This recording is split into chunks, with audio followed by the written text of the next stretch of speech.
Progress never stops, neither should you.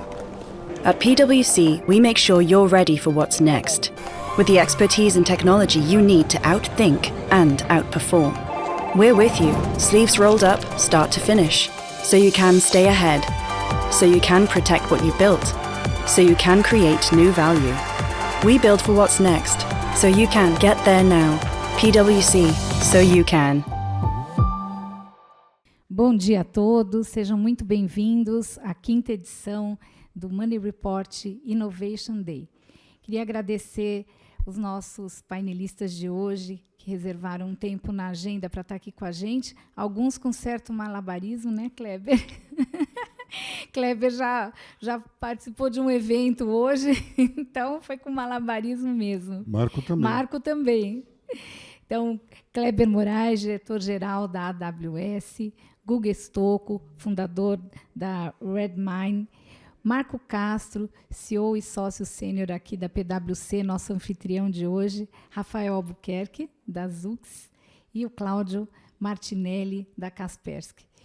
Queria passar a palavra para o Marco dar as boas-vindas dele como nosso anfitrião aqui de hoje, e depois a gente vai seguindo as próximas etapas. Obrigado, Cris. Eu não vou também tomar muito tempo aqui, não, porque eu acho que tem muito mais coisa importante para a gente falar aqui. Mas eu queria só dar as boas-vindas, agradecer a presença de vocês. É sempre uma honra, um prazer fazer esses eventos aqui, em que a gente tem discussões das mais ricas possíveis. A gente vem fazendo algumas com o Money Report, além dos eventos proprietários que a gente tem, então é sempre um prazer receber todos vocês aqui. A Cris comentou, eu estava hoje de manhã no outro evento, Cris, que deveria estar aqui.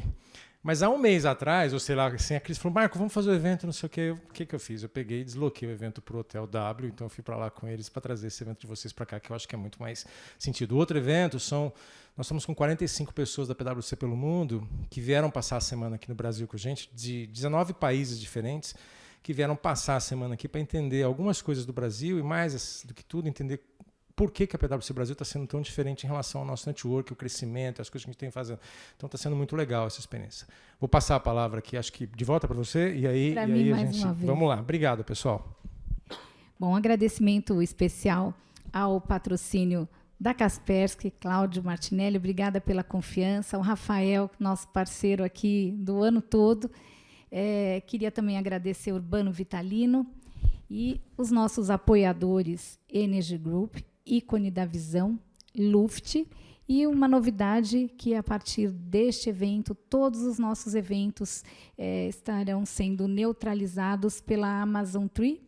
Nós temos um dos sócios aqui da Amazon Tree, que é nosso parceiro também na empresa principal, que é a Energy, Fábio Ongaro. Fábio.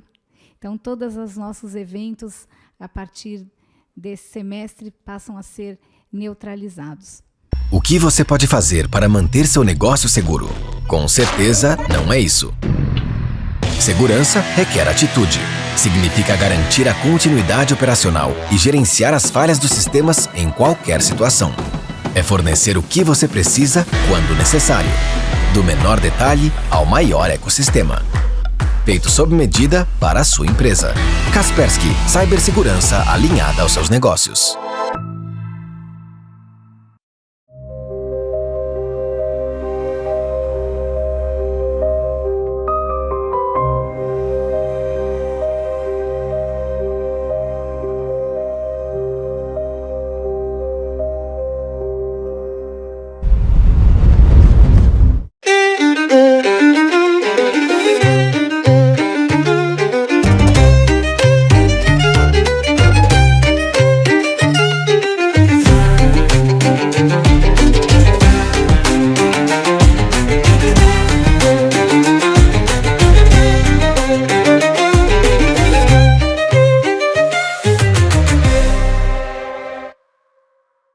Olá a todos, bom dia.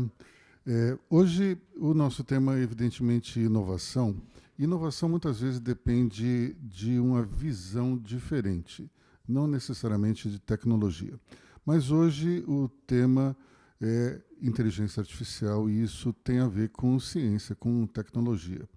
Mas nem sempre a ciência está correta. A gente teve, por exemplo, antes da Idade Média, uma visão segundo a qual a Terra era plana. Bem, algumas pessoas ainda acham isso, né? Nos dias de hoje.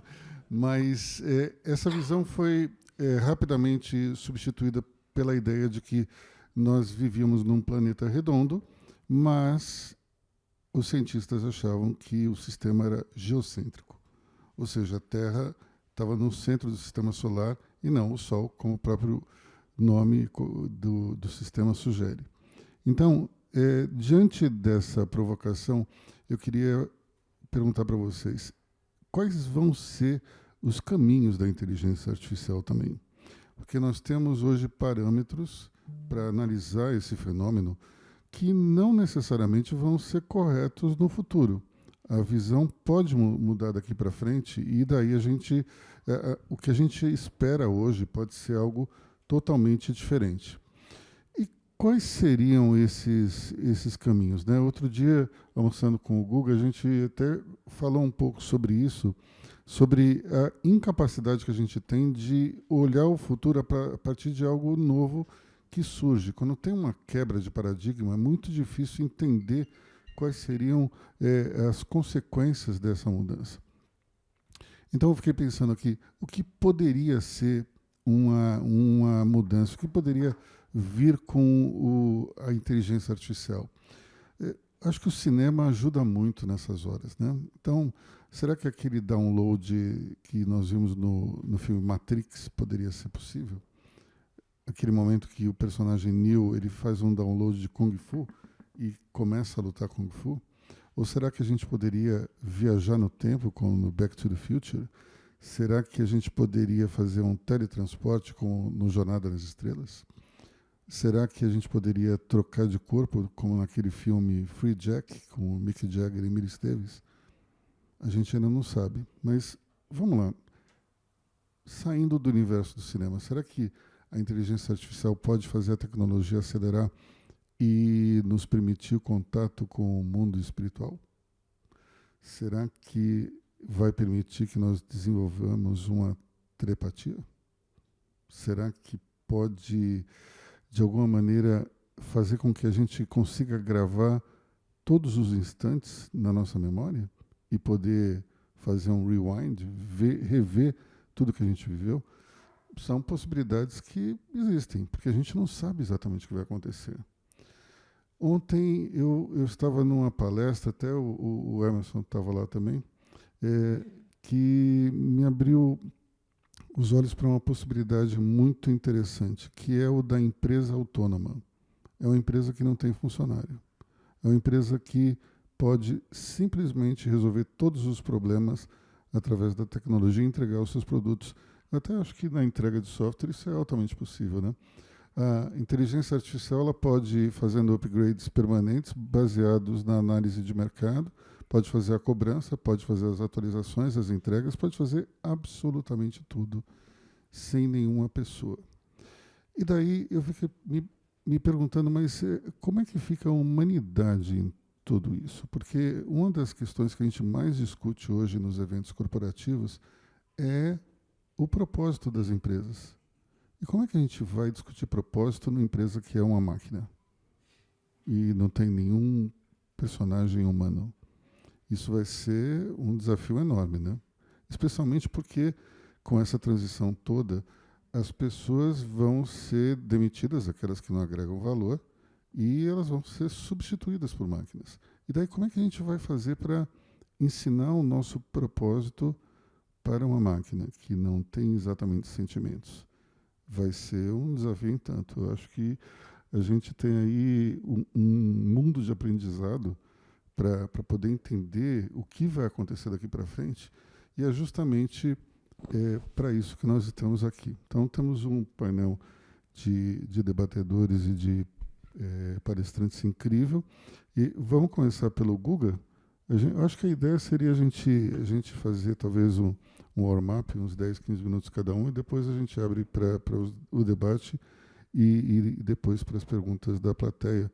Mas aquela nossa conversa, Guga, me abriu muito os olhos aí e me fez pensar muito a respeito do que vai surgir daqui para frente, mas eu acho que seria legal você usar aquela tua metáfora da energia elétrica para a gente começar a nossa conversa.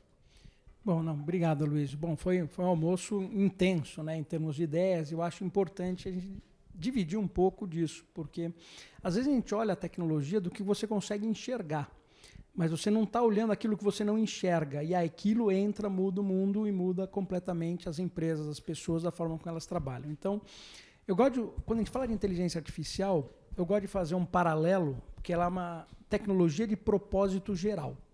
O que é uma tecnologia de propósito geral? Por exemplo, a eletricidade é uma tecnologia de propósito geral. Você pode construir outras tecnologias em cima dela.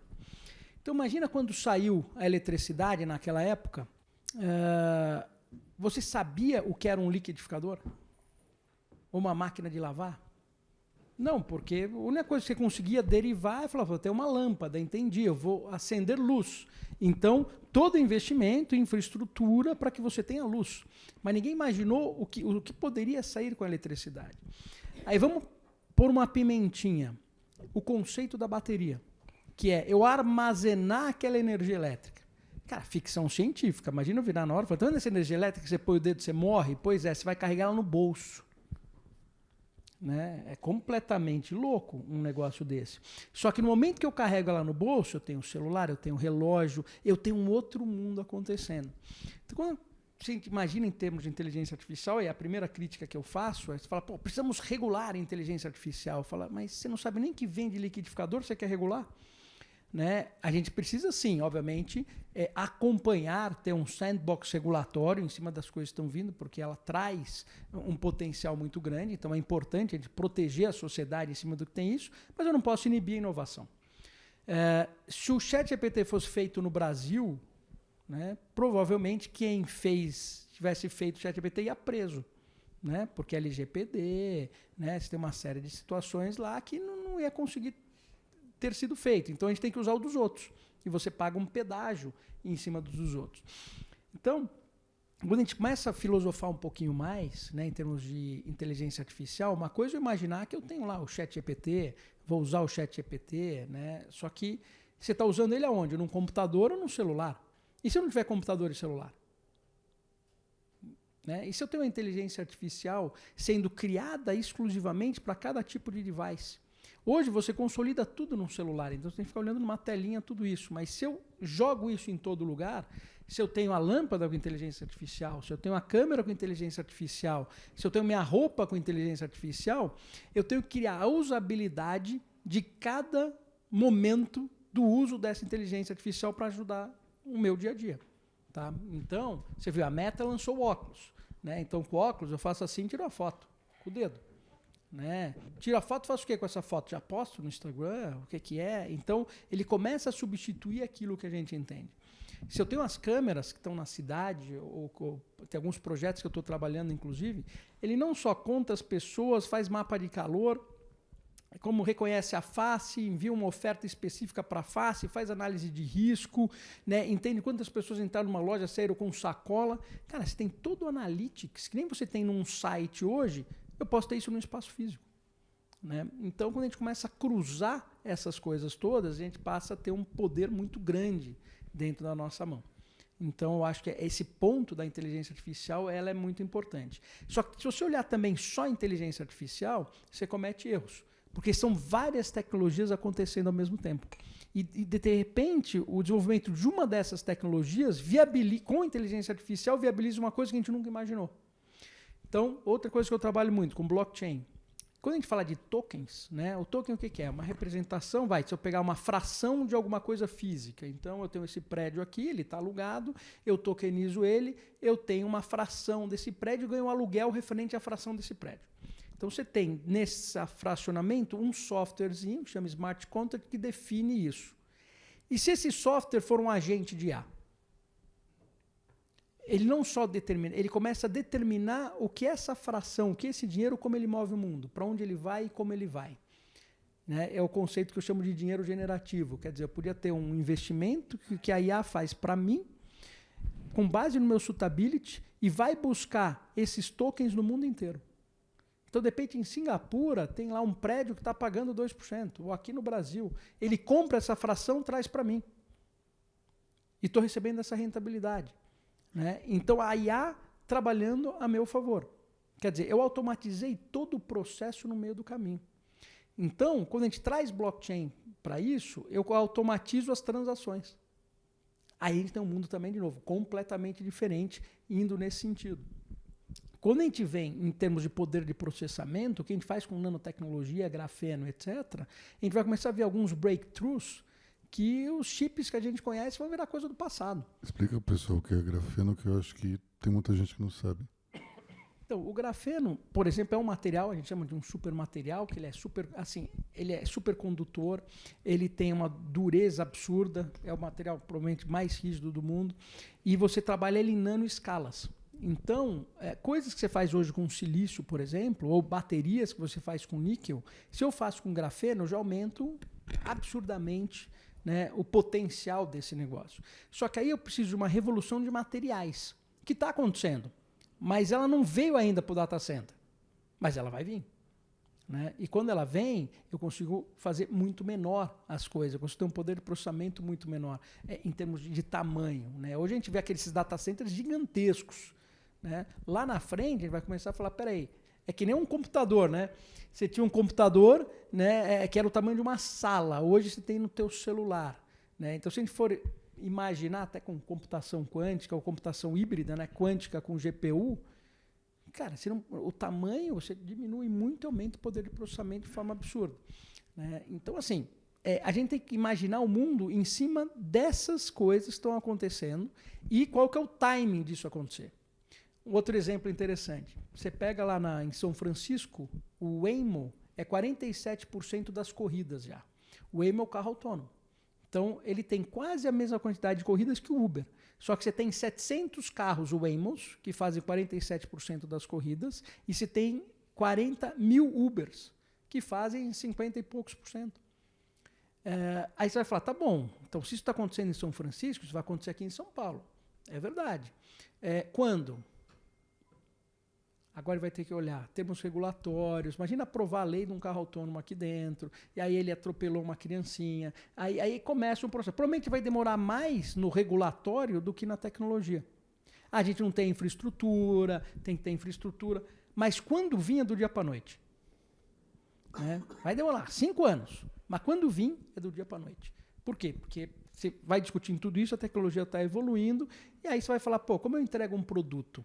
Né, se você é uma empresa de logística, né, então você vai ter um armazém em Jundiaí, porque você tem um benefício fiscal, ele vai levar aquele produto via drone para o teu armazém em São Paulo, e vai sair um carro autônomo que vai fazendo as entregas já roteirizadas todas, chega na tua casa, avisa no app, você bate o QR Code e pega na caixinha o teu produto.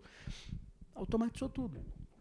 Então a gente tem que começar a olhar esses cenários e quando que a tecnologia fica pronta.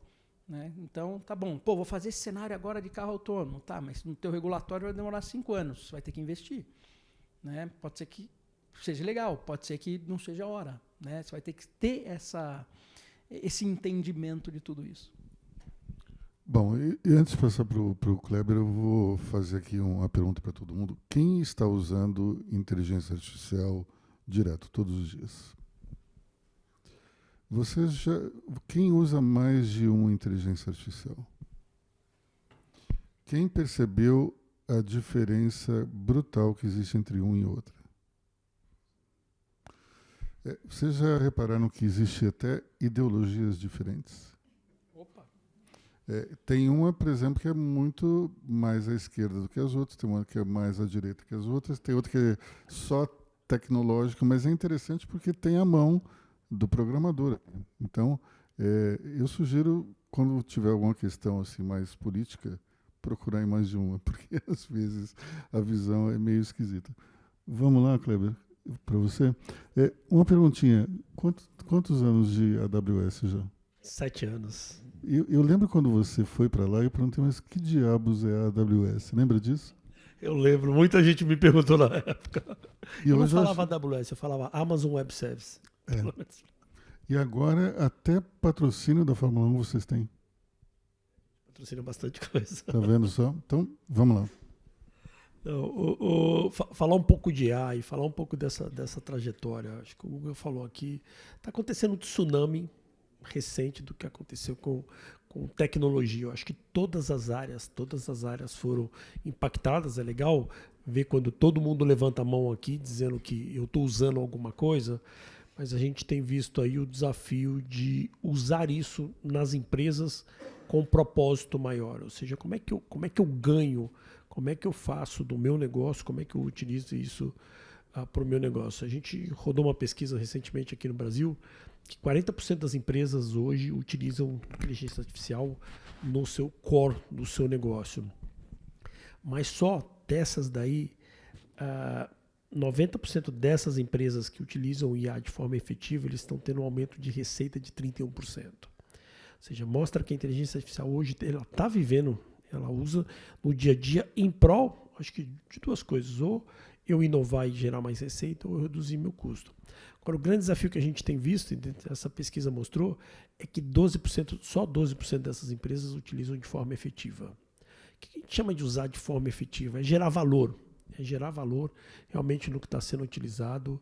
Acho que hoje, quando você olha qualquer tipo de indústria, você pode olhar escritório de advocacia, você pode olhar vídeo, você pode usar manufatura, você pode usar banco, todos eles usando de forma intensa.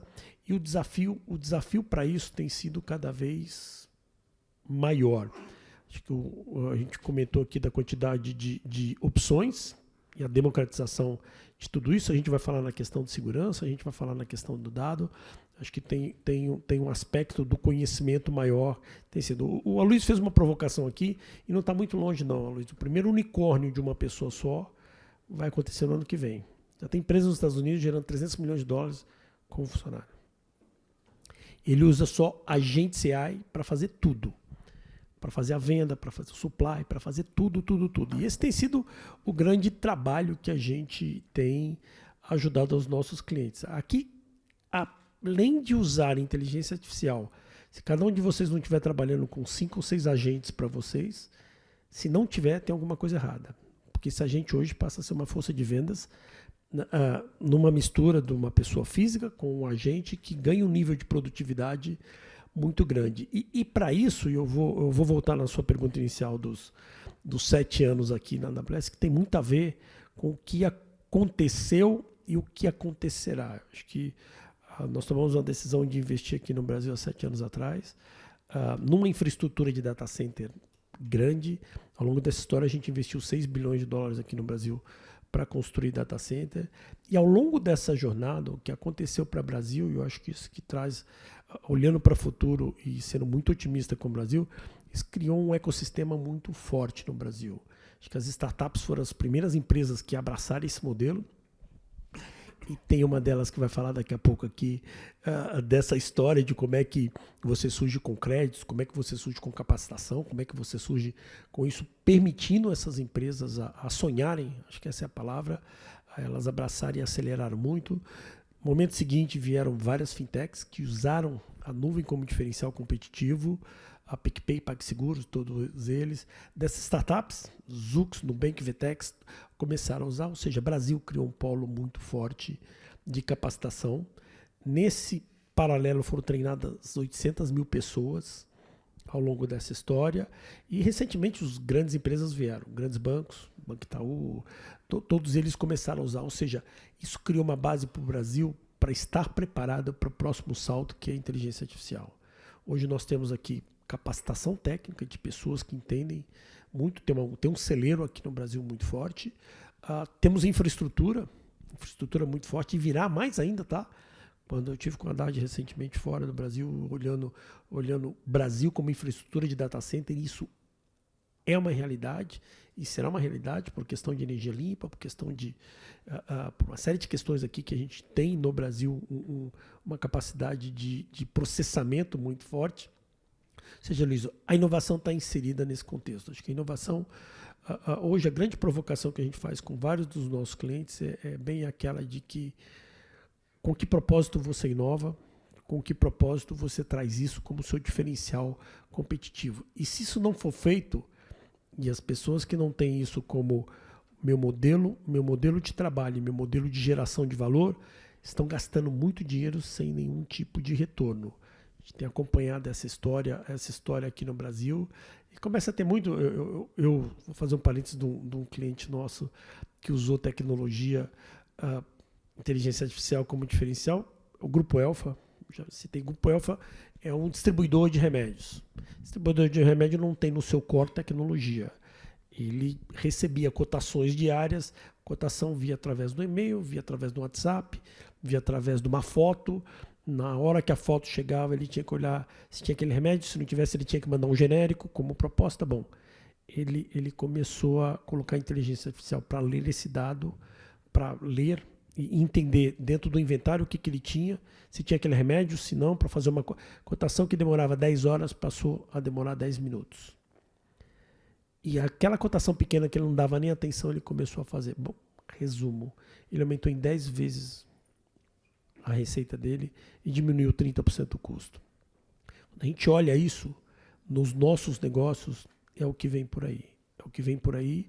E quem não estiver usando isso como diferencial competitivo está fadado a desaparecer. Tem indústrias mais tradicionais que o desafio de desaparecer não é tão simples, mas as novas elas vão ser disruptadas. E só para finalizar, Luiz, quando você olha do todo o que está vindo aí pela frente da inteligência artificial, assim, tem um mundo novo vindo por aí mesmo. Em todas as áreas, quando você olha na área de saúde, o que aconteceu no passado já com a questão do advento do Covid, e o quanto acelerou a questão de vacinas, quando você olha na medicina, quando você olha na questão de dados, da quantidade de informação que você começa a ter, ou seja, é um mundo diferente onde a base de tudo isso está conhecimento, capacitação e capacidade de adaptação. Eu acho que esse é o que a gente tem visto aí de um bom desafio pela frente.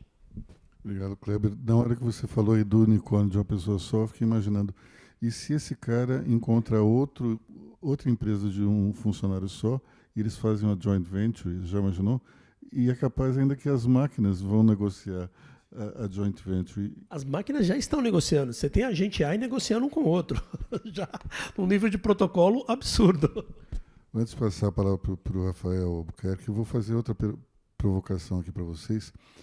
Evidentemente, vocês já perceberam que a inteligência artificial erra.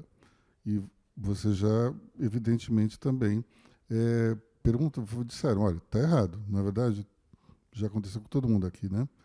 Agora, eu vou perguntar para vocês. Vocês já disseram para a inteligência artificial que ela estava errada quando ela estava certa?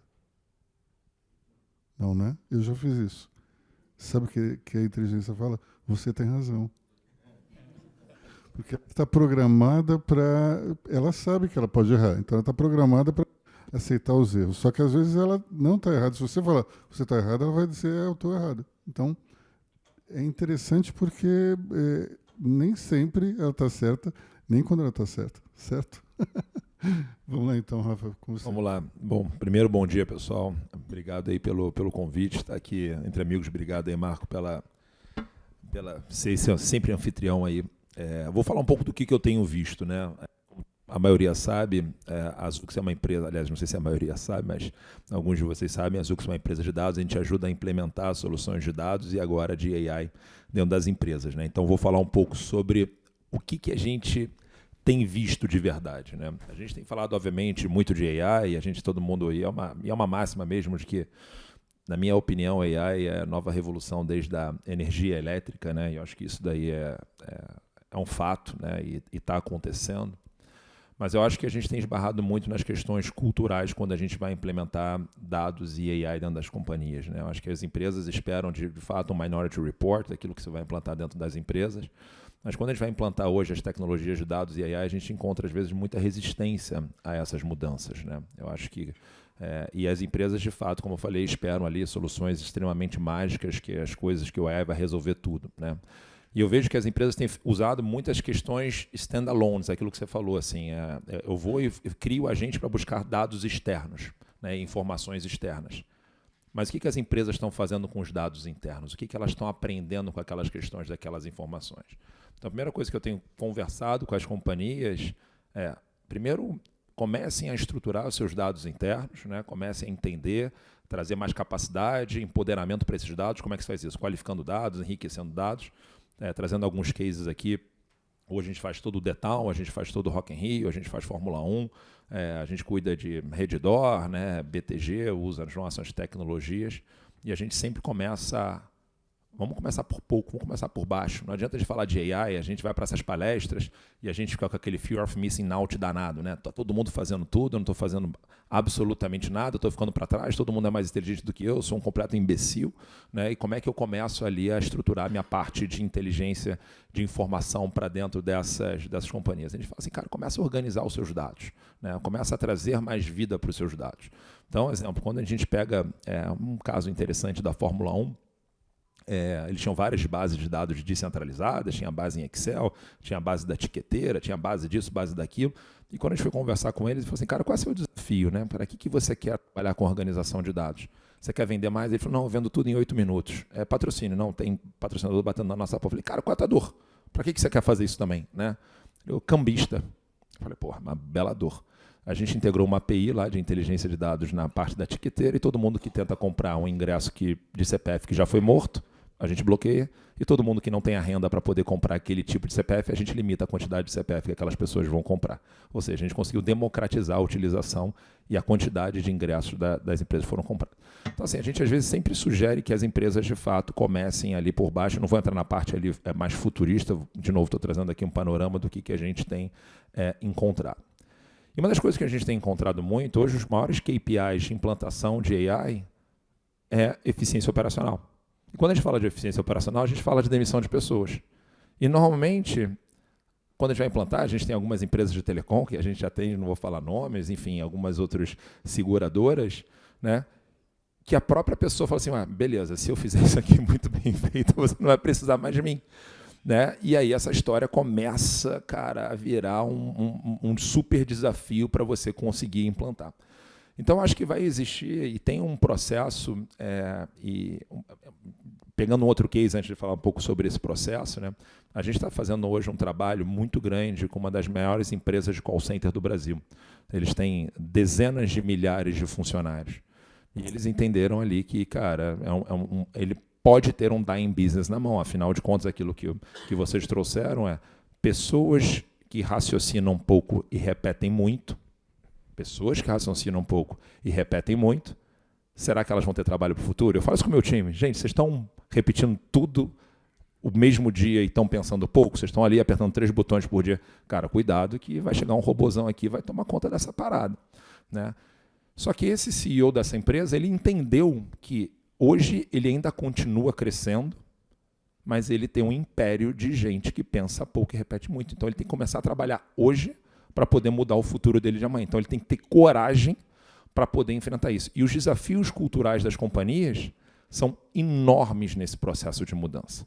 Absolutamente enormes. A gente fala aqui de um monte de coisa, Elon Musk, foguete, pousa de ré, mas quando a gente vai entrar para dentro das organizações, a gente vê realmente esse processo de cultura extremamente complexo. Todo mundo quer a mudança, mas absolutamente ninguém quer mudar. Ninguém quer mudar o status quo. Ninguém quer dar porrada para baixo. Ninguém quer dar notícia ruim. O Tioff está ali? O Tioff está ali, né? A gente estava falando ali sobre... Estava batendo papo ontem com os meus sócios vindo para São Paulo. Eu não sei se foi... Qual é o nome daquela espaçonave que a gente estava falando que explodiu? Foi a Challenger, né? A Challenger explodiu e quando foram investigar, ninguém quis dar notícia ruim. Tinha problema nos parafusos, mas ninguém quer dar notícia ruim, ninguém quer subir com a notícia ruim, ninguém quer subir com a notícia ruim. Como é que você muda essa cultura? Só que essa cultura ainda existe. Então, a liderança tem que estar preparada. Não é a área de inovação, não é o CDO, não é a galera, é o CEO. Então, hoje, quando a gente vende os nossos processos, o que a gente bota nos nossos contratos? O CEO tem que estar envolvido. Se o CEO não estiver envolvido, cara, eu nem entro no projeto que vai dar merda. Ele não vai se envolver, não vai entrar, ele não vai comprar aquela história de mudança toda. Então, assim, esse é o primeiro passo para poder você colocar a implantação, implantar realmente dados e AI na sua empresa. Você tem que entender que isso vai mudar, que isso é um fato, isso é uma realidade, o sucesso passado não é sucesso futuro e tem que vir da liderança, não é da área de inovação.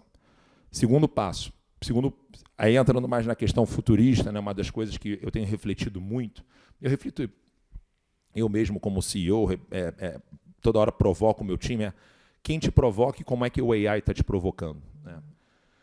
E outro dia, acho que é Peter Thiel, que foi lá do 0 a 1, né, um dos maiores investidores do Facebook. Eu adoro a Palantir, eu me espelho muito na Palantir para tentar levar a Zux, a empresa de $200 bilhões. Eu não sei se a gente chega até lá, mas eu gosto muito do raciocínio dos caras. A gente está falando de um monte de coisa legal da inteligência artificial. mas ele que trouxe uma provocação é que tudo que a gente está fazendo hoje com inteligência artificial é um aprimoramento daquilo que já existe. A gente está fazendo chatbot, é legal, estamos fazendo isso, que é legal, estamos fazendo um monte de coisa. O carro autônomo, sou super fã da Waymo, que é legal, mas o carro foi inventado antes, o avião foi inventado antes, não sei o quê. Mas cadê as coisas realmente revolucionárias, considerando que a gente tem uma capacidade de raciocínio como a gente nunca teve, uma capacidade de processamento, a gente tem mais gente no mundo, a gente tem mais processamento do mundo, a gente tem a inteligência artificial. Cadê a cura do câncer? Cadê a energia renovável de verdade? Cadê as coisas de verdade que precisam ser renovadas e disruptadas no mundo? Então, a gente só está ainda ousando pouco, e ele fala, será que precisa de uma grande guerra? Será que precisa de uma grande catástrofe para poder acontecer realmente uma mudança? Como foi a cura do Covid ali, que todo mundo rapidamente se mobilizou. Eu tenho um cliente grande, o Grupo Trigo, não sei se vocês conhecem, dono de Spoleto, Cone, Gourmet, parará, parceirões nossos. Contrataram uma porrada de empresa para eles construírem o delivery do futuro. 3 anos, go to market, onda 1, wave 1, wave 2, vamos botar, parará. Covid, 24 horas depois os caras estavam fazendo a parada acontecer. Nada do que é necessidade. Então essa é a minha maior provocação. Será que a gente está usando e estamos provocando, a gente está se provocando para entregar realmente algo disruptivo? Ou a gente está focado em criar chatbots legais, criar o carro que leva de um lado para o outro, que é legal, mas já tem carro que leva de um lado para o outro com o motorista, isso é muito legal, mas cadê as coisas que realmente vão mudar a nossa forma de pensar, curar aquela pessoa ali que realmente está doente? Uma das empresas que eu mais admiro nesse processo todo é a Neuralink. Para mim, é a empresa que mais está pensando disrupção real. Eu tive a oportunidade de ontem vir no voo, né, o Andrew conhece bem, o Gito Moll é um dos presidente do conselho do Instituto Dora, ele acompanha muito e investiu na Neuralink. São 9 pessoas tetraplégicas com os primeiros implantes. E sim, estão começando a testar a telepatia. E sim, estão conseguindo botar óculos nas pessoas, que esses óculos, em cegos, que esses óculos mandam para neurotransmissores atrás, que essas pessoas começam a enxergar. Sim, tetraplégicos começam a usar exoesqueletos que conseguem levantar. Isso sim é uma disrupção real, mas quantas empresas estão disruptando a verdade? Quantas vidas vão ser mudadas realmente com essas disrupções? Obrigado, Rafa. Foi interessante você ter comentado sobre o Minority Report. Primeiro porque é uma tecnologia que usa 3 pessoas para funcionar, né? Eles eram, de fato, a inteligência artificial da coisa. E depois, só para uma curiosidade, a gente chama Money Report por conta do Minority Report. A primeira ideia que eu e a Cris tivemos foi comprar o Infomoney. E nós fomos falar com o Guilherme Benchimol. E chegando lá, e a gente falou da ideia, e ele falou, peraí, vocês estão querendo comprar uma coisa de mim? Porque todo mundo vem vender coisa para mim. E daí, no final das contas, ele explicou toda a estratégia, daí não queria, evidentemente, vender o Infomoney, e daí eu falei para a Cris, a gente precisa fazer alguma coisa com o nome Money, é muito forte. Aí eu estou pensando nisso e vendo televisão, e daí acho que era HBO, e terminou um filme entre o locutor falando assim, a seguir, Minority Report. Aí eu falei, opa, Money Report. É isso aí. Então eu aproveitei aí.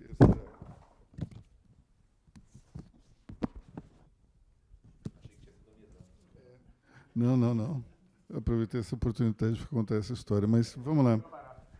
Não, e o pior que você sabe que a força, né, da marca, a gente quase todo mês a gente tem alguém tentando usar uma das nossas marcas, porque a gente registrou diversas marcas, Money Talks, Money Report, Money Trips, Money Tech, enfim, e toda semana, tem épocas que até semanalmente a gente tem alguém que não faz busca nenhuma e resolve lançar alguma coisa com a nossa marca, né? Então, a força da marca realmente é algo que lá atrás você viu e hoje, com o mundo digital, ela se tornou muito mais forte, né? Mas você sabe que daí a gente vai lá e fala assim, olha que nome incrível, vamos registrar. Já tinha dono. Pois é, tem esse detalhe. Tivemos que comprar, né? Aí quem era o dono? A Globo. Aí a gente comprou a marca da Globo, olha só. Tá vendo só? Mas Zux vem também disso. Tentei registrar todos os nomes possíveis e imaginários e eu fiquei tentando lá achar um caminho. Não tem explicação qualquer uma para Zux. Um dia eu contrato um cara desse para poder inventar uma história por trás. É porque não tinha nome mesmo. É o que o Ricardo vai entender o que eu estou falando, já que ele é do mundo da publicidade. É o planejamento retroativo, né? Você tem a ideia e daí inventa um jeito para justificá-la, né? Atira a flecha e depois desenha o alvo. É basicamente isso. Bom, mas o Rafa tocou num ponto super importante, que é a mentalidade analógica diante do mundo digital, né? Mais ou menos quando eu estava na Editora Abril e começaram a implementar os computadores, tirando as máquinas de escrever, o consumo de papel aumentou assustadoramente. Daí ninguém entendia por quê. Mas por quê? A mentalidade analógica era o seguinte: você escrevia e daí você imprimia, porque queria ver impresso naquela coisa diferente, né? Um Times News Roman, uma coisa bonita. Não era que nem a máquina de escrever. Então, a gente, eu acho que está nesse momento enxergando a inteligência artificial ainda pelos olhos de uma mentalidade analógica. Precisa ter essa transição ainda. Fazer uma última enquete aqui. Vocês usam inteligência artificial escrevendo ou fazendo comando de voz? Os dois? Quem faz os dois? Vocês sentem uma diferença? Vamos lá, Carlos. Você sente uma diferença quando faz pelo comando de voz ou quando você escreve na resposta?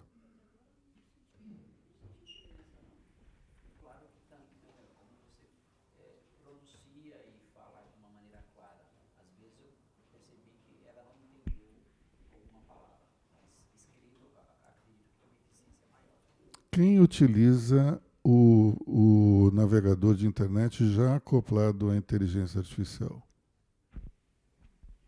E todo mundo usa o Comet, eu imagino. É o Comet que vocês usam? Qual? Perplexity. É o Comet.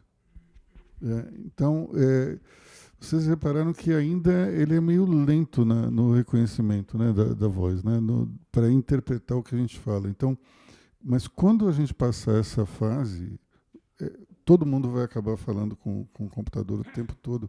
Isso vai mudar muito, porque eu acho que os hábitos vão ser diferentes também. Quando você olha, por exemplo, o LinkedIn hoje está muito mais interessado em vídeo do que em texto. E as outras redes sociais também, seguindo o caminho do TikTok. Então, aquilo que a gente faz hoje de ler alguma coisa provavelmente vai mudar muito no futuro. As pessoas vão querer muito mais vídeo do que artigo. Eu imagino como é que a literatura vai reagir diante disso. Vai ser interessante. Mas uma coisa que é impressionante, desculpa te interromper, é Google, né, a Meta, super à frente, Mark Zuckerberg se reinventou, botou um monte de coisa, mas a transcrição do WhatsApp é uma merda. Eles não resolveram aquele negócio. Já percebeu isso? Não botou um AI, tem Globo. Caraca, ele não conseguiu resolver aquela bosta rápido. Né? Você aperta, vem tudo mal escrito e tudo mais. Vem com um monte de risco. Assim, de risco, exatamente. Não, e o mais incrível é o seguinte, você vai lá e diz assim, transcrição indisponível. Aí você tem vontade de quebrar o celular. Tudo quebrado, né? Eu quero o Cláudio Martinelli com você. Ser a última inteligência humana, depois de tanta inteligência humana, me dá tanta ideia para falar aqui, gente. Eu queria... 10 minutos vai ser pouco, mas vamos tentar organizar as ideias. Primeiro, ficção científica. Ficção científica é ótimo para atiçar a nossa criatividade, mas como dizia minha avó, Deus está em tudo e o diabo está nos detalhes. Né? Então, o motor de dobra da Star Trek, não está aqui o Renato, outro fanzaço de Jornada nas Estrelas, o motor de dobra espacial, para funcionar, precisa explodir uma supernova que mata a galáxia em volta da nave. Ou seja, não é prático. O robozinho, o R2-D2, que hackeou a Estrela da Morte numa chave USB, entrou no banco de dados da Estrela da Morte sem um duplo fator de autenticação. Tá certo isso? Não faz o menor sentido, né? Matrix. E usar ser humano para gerar energia como uma massa biológica para gerar energia elétrica, é a forma mais ineficaz de gerar energia elétrica do planeta Terra ou de qualquer outro planeta. Tem formas de geração de energia elétrica muito mais fundamentais. Então, como eu disse, a ficção científica nos traz visões de futuro que não obrigatoriamente se realizam no conceito prático. Vamos olhar os Jetsons. Tem esteira rolante, tem forno de micro-ondas, tem celular com câmera, com videoconferência, etc. A Rose também dá para existir, mas não tem casa no espaço ainda, né? Então são visões parciais e é assim a nossa vida de concepção de futuro. A gente tem visões parciais de um futuro possível, provável. E agora, voltando para o meu dever de ofício, quando eu escuto vocês todos levantarem as mãos e falar, eu uso inteligência artificial, eu falo, meu Deus do céu, está todo mundo ferrado. Porque eu imagino os seus funcionários, os seus colaboradores, a gente estava falando de trabalho remoto, aqui no café, todo mundo em casa, e o preguiçoso do cara que está no trabalho remoto, com café, o cachorrinho dele e o gato atrás, liga o ChatGPT, põe no ChatGPT a planilha de custos da empresa, os dados de venda dos últimos 3 anos, a projeção de vendas para os próximos 2 e fala para o ChatGPT, gera um PPT para mim, porque eu preciso apresentar amanhã na reunião com a diretoria, e o ChatGPT vai gerar. Bacana, produtivo, talvez com alguns erros. Só que ele usou o ChatGPT free. E esses mesmos dados, o Aloysio pode ir lá e pegar, me dá os dados daquela empresa, e eu tô abrindo a porta para uma vulnerabilidade fantástica de uso desses dados por terceiros não habilitados, não informados. A gente estava falando de outro tema também, que é a falta de mão de obra qualificada, falta de talentos. Você precisa de uma inteligência humana para usar uma inteligência artificial. Não tem como. Usar uma inteligência artificial pela idiotice humana é segredo do fracasso. O mundo não vai ser nem Exterminador do Futuro, nem Jetsons, é algo no meio. Mas precisa da inteligência humana para que você esteja preparado para aplicar. E outra questão que eu queria falar é que inteligência artificial é uma entidade quase o lado negro da força, né? Voltando a Star Wars, é a força ou é o lado negro da força? É quase esotérico inteligência artificial, né? Como era quando você começou na AWS, Cloud era uma entidade divina que ficava em algum lugar do planeta Terra. São data centers, né? Cloud é um data center em algum lugar que faz o trabalho que eu não faço dentro de casa. Muito bem. Hoje a inteligência artificial é esta entidade esotérica que todo mundo... o que é isso? Vamos lá.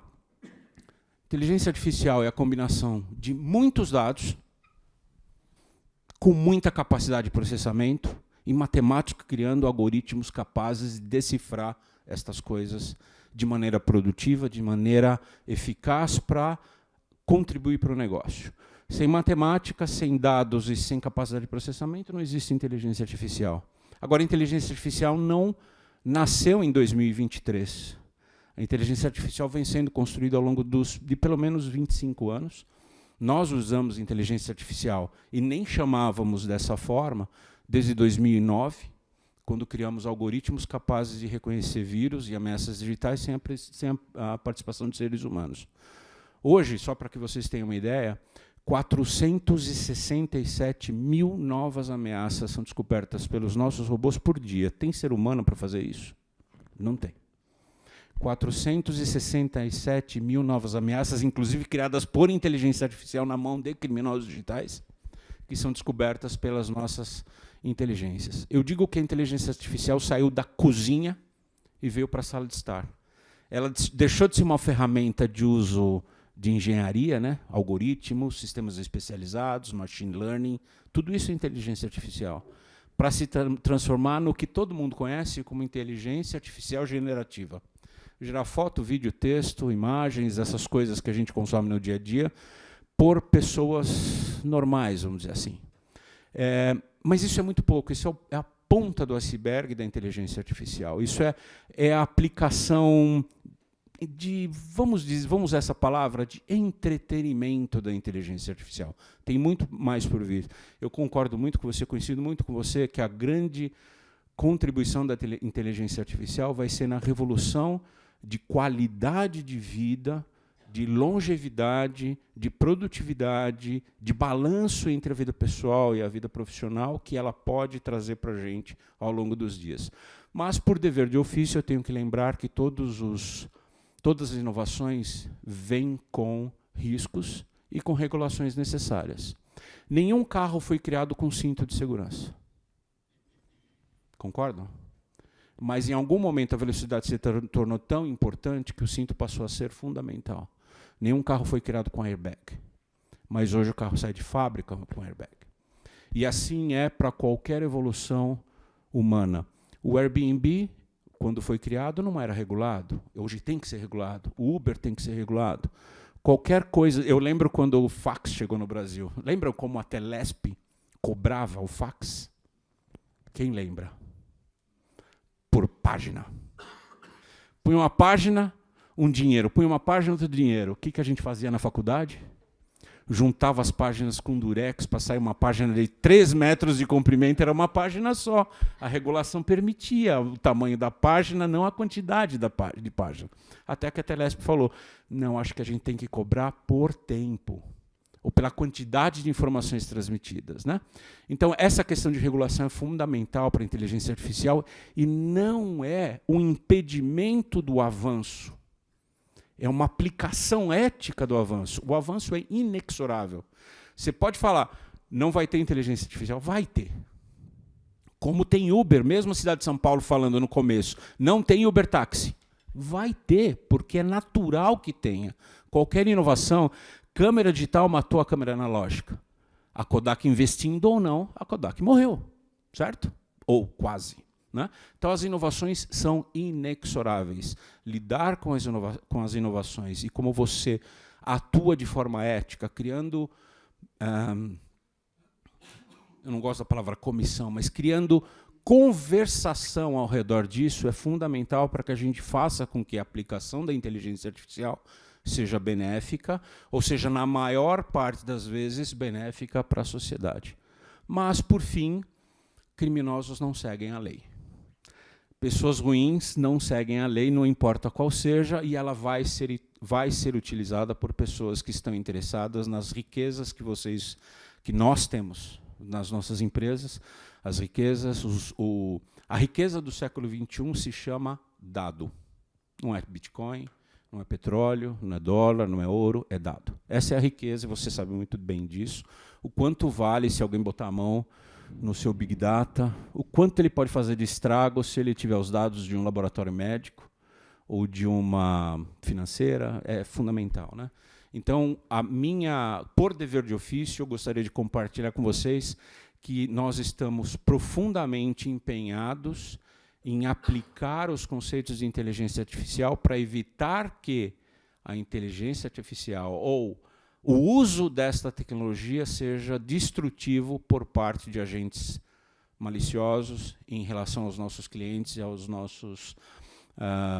às pessoas que estão ao nosso redor. Então, é a parte ruim deste provavelmente eu sou o que vai trazer as notícias ruins da história, mas acho que é dever da gente discutir os detalhes. Discutir aquela coisinha que, puxa, eu não me preocupei nisso, eu não construí o meu carro com airbag, agora não dá mais para pôr airbag no carro. Vai ficar uma adaptação mal feita, um bacalhau mal feito, como se dizia antigamente, se eu puser depois de construído. Então, pensem em segurança da inteligência artificial antes da iniciação de um projeto. Porque, volto a dizer, nada adianta tudo isso e o João da Silva, que trabalha com vocês, ainda usa a senha 1, 2, 3, 4, 5, 6. E, às vezes, com um ponto de exclamação, porque ele exige caractere especial. Então, a inteligência artificial depende da inteligência humana e é preciso formar talentos para que isso aconteça. Obrigado, Cláudio. Vou fazer 3 comentários aqui. Primeiro, momento nerd. Qual que é a semelhança entre o Exterminador do Futuro que você citou e o seriado Perdidos no Espaço? Um robô assassino.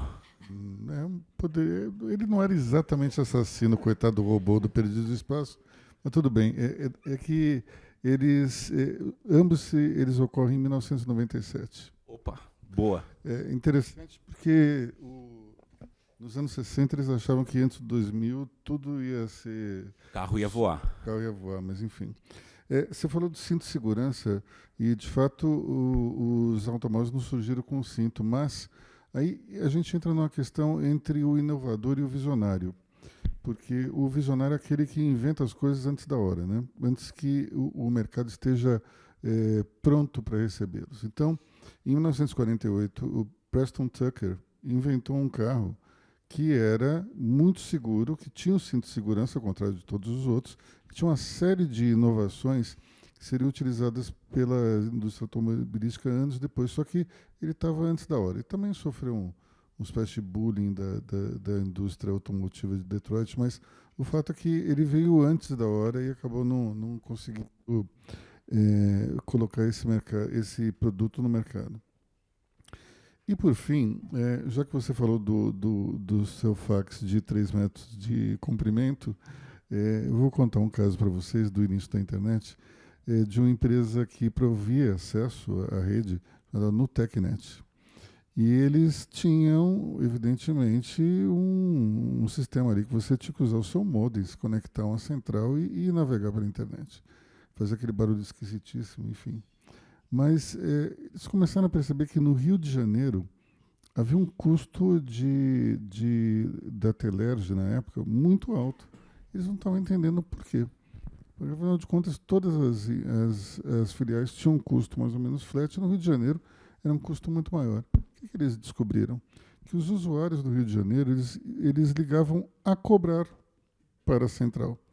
Então, como a máquina, assim, fique na linha para aceitar a chamada. Como a máquina não falava nada, não desligava, ficava. Então, a Telerge cobrava toda a ligação para a Nutecnet. Então, é impressionante a criatividade do brasileiro, é uma coisa assim, a toda prova, né? Outro exemplo de tecnologia fora do tempo, o Newton.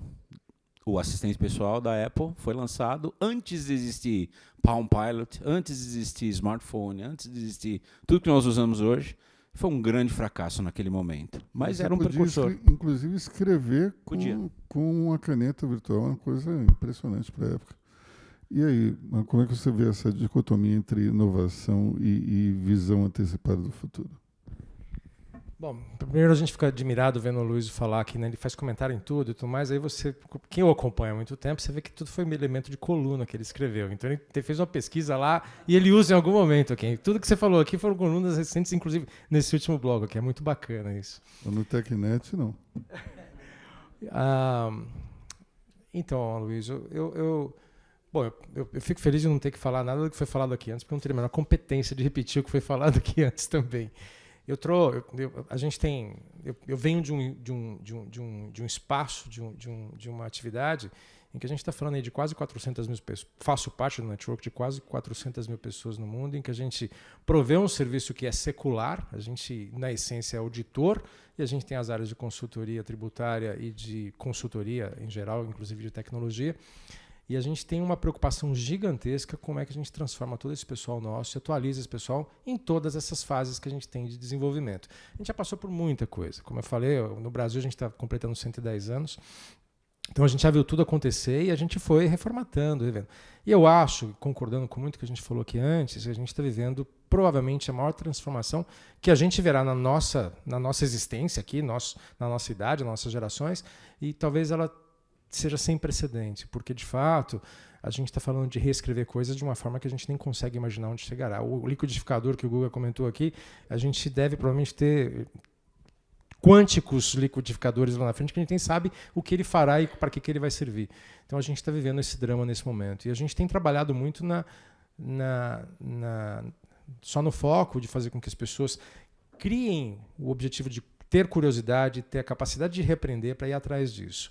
A gente tem usado, e aí eu tenho alguns parceiros aqui que estão do meu lado, a gente tem usado tudo que a gente tem dentro das alianças que a gente tem aqui. Na realidade, eu tenho outro parceiro ali na outra ponta também, outra aliança. A gente tem trabalhado junto para poder criar essas coisas. Isso é uma convicção que a gente atingiu, chegou há pouco tempo atrás, quando eu assumi a presidência, de que não dá para imaginar que a PwC vai ter solução para tudo que os nossos clientes precisam.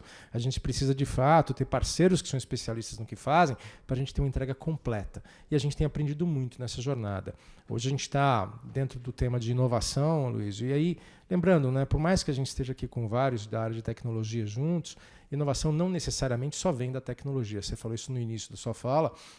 A gente tem exemplos maravilhosos em que a inovação foi simplesmente mudar algum processo, mudar a forma de enxergar as coisas, mudar a sequência de alguma coisa, e você tem ganhos extraordinários e benefícios maravilhosos. Recentemente eu falava com um cliente nosso em que ele adotou um processo que ele tinha uma perda gigantesca no processo dele quando ele ia fazer ressonância magnética nas crianças. Imagina, você pegar uma criança pequena e colocar ali e fazer passar por aquilo. E aí, o que eles fizeram? Eles criaram na área infantil todo um conceito de que o cara entrou num submarino, entrou num navio. Então a roupa, inclusive, é aquilo, o cara que vai comandar o submarino naquele processo. Olha só a mudança e a eficiência que ele ganhou numa coisa tão sensível que provavelmente, dificilmente, a gente apuraria com dados. Em contrapartida, a gente tem aí um dos clientes que a gente ofereceu para o pessoal que está visitando aqui no Brasil, que eu comentei no início, foi visitar o iFood e entender o que o iFood faz. O cara que você explica o iFood é que nem explicar o que é o Carnaval na Bahia. Quando você fala para um gringo que você vai ser atrás de um caminhão pulando durante 8 horas, esse cara é maluco, né? Você precisa estar lá para entender o que é. Então a gente resolveu levar um monte de gente lá para o iFood para ver o que eles fazem ali dentro. É espetacular. E ali ele mostra, inclusive eles têm cases que eles mostram. O Diego Barreto, que hoje é o presidente lá, ele é irmão de uma sócia nossa. A gente tem uma intimidade muito grande de convivência e de trabalho. E as soluções que ele provê lá é com base em dados, é uma empresa de tecnologia pura que faz tudo isso. É impressionante. Descobri que, poxa, por que toda quarta, todo domingo a entrega é uma porcaria e você vai ver que é quando tem jogo do Flamengo e do Corinthians, que os caras não entregam, cara. Os caras ficam parados na padaria olhando para deixar de entregar. Tem que criar incentivo específico para isso. Então, isso é poder dos dados para você apurar essas coisas. Então, a gente tem trabalhado de forma constante e profunda nisso. A gente hoje é o maior implementador de uma série de soluções. A gente hoje trabalha com uma série de seguradoras no Brasil, tentando atacar as dores principais que eles têm, as dificuldades que ele tem. Primeiro que começa no atendimento, a gente tem trabalhado muito com soluções que nem Guidewire e outras tantas, mas que faz também com que o cara tenha resposta rápida, soluções rápidas, de uma forma sensível, que entenda o problema dele. Agora, o maior dilema é a fraude. E você comentou aqui sobre o tema de fraude, como é que você captura o cara lá, o cambista e tudo mais. E isso é outro poder gigantesco que o dado pode ter para a gente. E a gente tem aprendido com isso e trazido soluções em cima disso. Então, Luiz, eu acho que mesmo num negócio como o nosso, que tem uma característica que é uma característica de muita interferência humana, muita protocolo, muito mais, a gente tem usado a tecnologia para isso. E acho que eu também acho que a regulação é um elemento fundamental. A gente precisa ter limites, freios e controles, senão você deixa uma fronteira muito aberta para qualquer coisa. E a gente hoje é um dos maiores provedores de cibersegurança que tem no Brasil, e a gente trabalha com conceitos que são de temas pós-quânticos e tudo mais, que a gente está preparando para o que vem depois. E é impressionante a capacidade que a gente tem, a quantidade de qualificação que o crime tem para poder atuar nisso. É assustador. Então, isso é outro tema que a gente tem que trabalhar fortemente e olhar, porque a regulação também precisa. E a gente sabe, infelizmente, quando a gente fala de qualquer tecnologia, além daquelas histórias todas que a gente conhece da curva de frustração, que demora, investe, mas quando dá o salto, é o que o Guga comentou aqui, a hora que chega para arrebentar, não tem perdão. E a gente sabe que, lamentavelmente, normalmente os negócios seguem isso primeiro, o crime segue na sequência. Infelizmente, as universidades e escolas seguem bem depois na preparação das pessoas e a regulação vem muito lá atrás. Então, a gente precisa ter um olhar muito especial para isso, para não atravancar, para não atrapalhar e para fazer com que as coisas não desacelerem num país como o nosso. Eu acabei de voltar da Climate Week, lá fui na abertura da Climate Week em Nova York, e a gente teve algumas falas muito bacanas de vários brasileiros e por incrível que pareça, acho que foi você comentou aqui, né, Kleber, do potencial que o Brasil tem, do que a gente criou aqui. O Brasil tem essas oportunidades e eu acho que a gente vai realizar isso de uma forma brilhante se a gente conseguir achar o caminho com todo esse tema todo complexo que a gente está vendo. Vou parar aqui, Luísio, porque eu deixo o pessoal também falar, eu não sei o que você planeja na sequência. Obrigado, Marco. De fato, essa questão de segurança vai vir muito mais a reboque do que antes, né? Não adianta você se prevenir e fazer algum tipo de regulamento se você não sabe ainda o que vai surgir. Então, é muito mais uma questão de espera, né? Já que você falou do liquidificador, recuperando o conceito aí do Guga, eu acho até que o liquidificador, a máquina de lavar, eram coisas que existiam manualmente, que foram automatizadas, né? Alguém já mexia um alimento, ou então, sei lá, lavava roupa na mão e tal. Mas por exemplo, a televisão? A televisão é uma coisa que ninguém ali no final do século XIX, poderia imaginar uma tela que transmitia imagens geradas em outro lugar.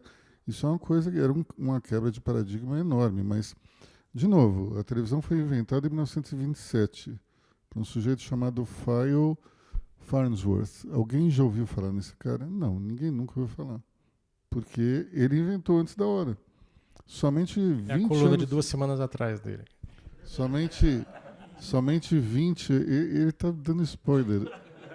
Spoiler retroativo. Eu estou estimulando, eu estou divulgando. Mas, enfim, ele inventou uma coisa que só foi de fato usada 20 anos depois.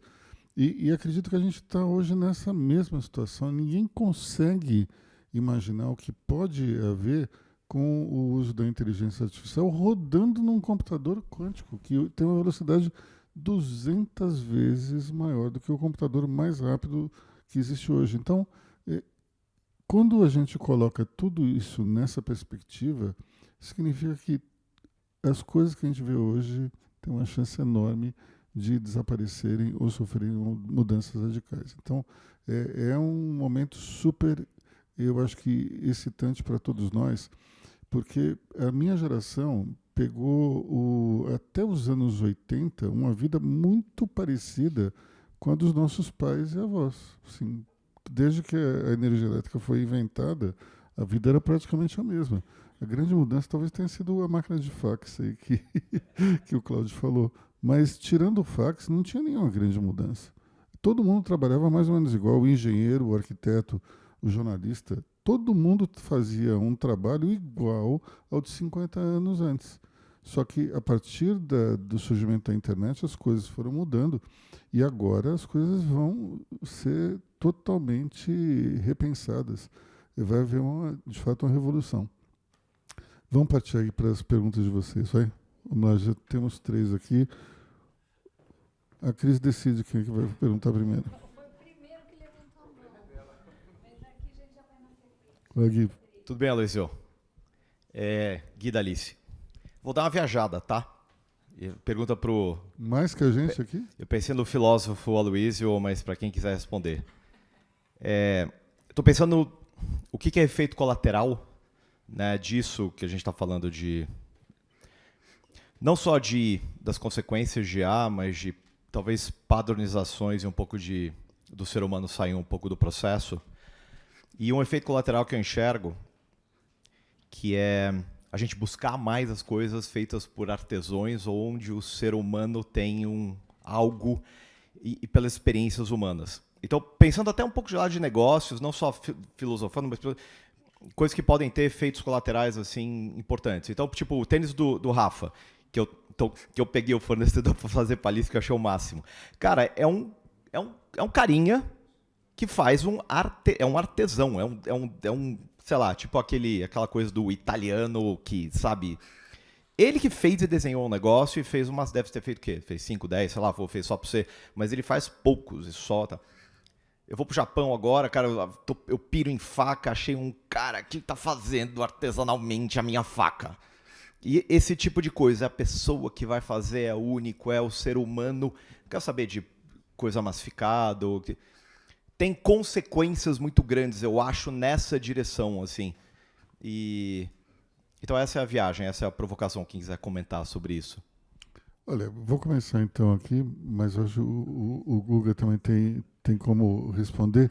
E eu acredito que isso já esteja acontecendo muito mais em torno de uma elite econômica. Então, você vai, por exemplo, na Nike, você tem condições de fazer uma customização Golden Goose, em qualquer loja também tem. Então, aqui no Brasil não, mas lá fora tem. Então, já existe isso de uma maneira forte, mas eu acho que vai haver uma contaminação, talvez, para fora da elite econômica, quando o ser humano começar a se sentir mais um pouco máquina diante do uso excessivo de inteligência artificial. Eu acho que isso pode gerar uma tentativa de recuperar mais questões mais humanizadas, buscar um pouco mais o artesanato. Eu acho que isso acontece hoje, mas em escala menor. Quando a inteligência artificial ganhar de fato corpo, Eu tenho a impressão que é uma reação natural do ser humano reagir a isso.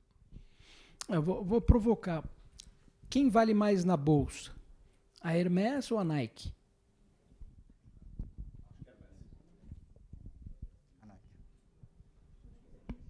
Louco, né? A Hermès é o dobro da Nike. E por que a Hermès é o dobro da Nike? Eu uso esse exemplo porque quando você fala, por exemplo, a Nike pode fazer o tênis 100% automatizado. Por IA, coloca, a máquina te entrega e vem. Se a Hermès fizer isso, ela acaba. E ela vale o dobro. E ela tem muito mais margem, etc. E tal. E vende muito, infinitamente menos. Então, quando a gente fala de inteligência artificial, a gente está falando de comoditizar o trabalho. E a vida. Né? Aquilo que a gente aprendeu a fazer vai ser comoditizado. Né? A gente vai ter que pensar o que... Um outro exemplo que eu faço nas minhas imersões é o seguinte. Se você não precisasse trabalhar, você não precisa trabalhar, o dinheiro vai cair no seu colo. Aquilo que você tem que fazer. O que você vai fazer da vida? A galera pira. Ninguém sabe. Vou viajar. Não, tudo bem. O que você vai fazer da vida? O que você vai produzir? Cara, ninguém consegue. Porque a gente está há tantos anos seguindo, desde Revolução Industrial, etc., que você não consegue imaginar. Peraí, você pode fazer o que você quiser. Se você tem uma tecnologia alienígena, né, você pode fazer, outras coisas. Eu devo ser maluco, porque eu acho que ia continuar fazendo a mesma coisa. Então, mas esse que é o ponto. Você vai fazer a mesma coisa, só que assim, agora, ao invés de atingir X pessoas, eu quero atingir 1 milhão de pessoas. Em vez de atingir 1 milhão de pessoas, eu quero atingir o mundo inteiro. Então, por exemplo, o que a gente fez aqui já ia estar traduzido, já ia ser distribuído na Colômbia, no México, etc., nos Estados Unidos e tudo mais, um impacto muito maior, porque a tecnologia é fazer o trabalho da distribuição, da tradução, né, e encontrar o público específico para isso. Então, vem. Mas sim, na minha opinião, inteligência artificial, até se a gente pensar hoje em classe média, onde foi inventada a classe média? Na Revolução Industrial, quando saiu as fábricas. Aí nasceu a classe média. Não existia classe média. Você tinha o cara da cartola, que era o dono da fábrica. A cartola era a chaminé, né? Eu sou dono da fábrica e todo mundo. O que vai acontecer agora? A mesma coisa. Né?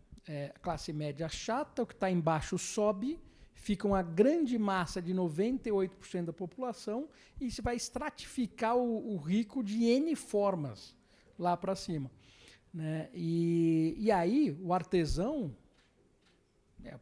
Está aqui, vai valer muito. A babá vai valer muito. Né? Aquele cara que vai fazer na tua casa um bosserie vai valer muito.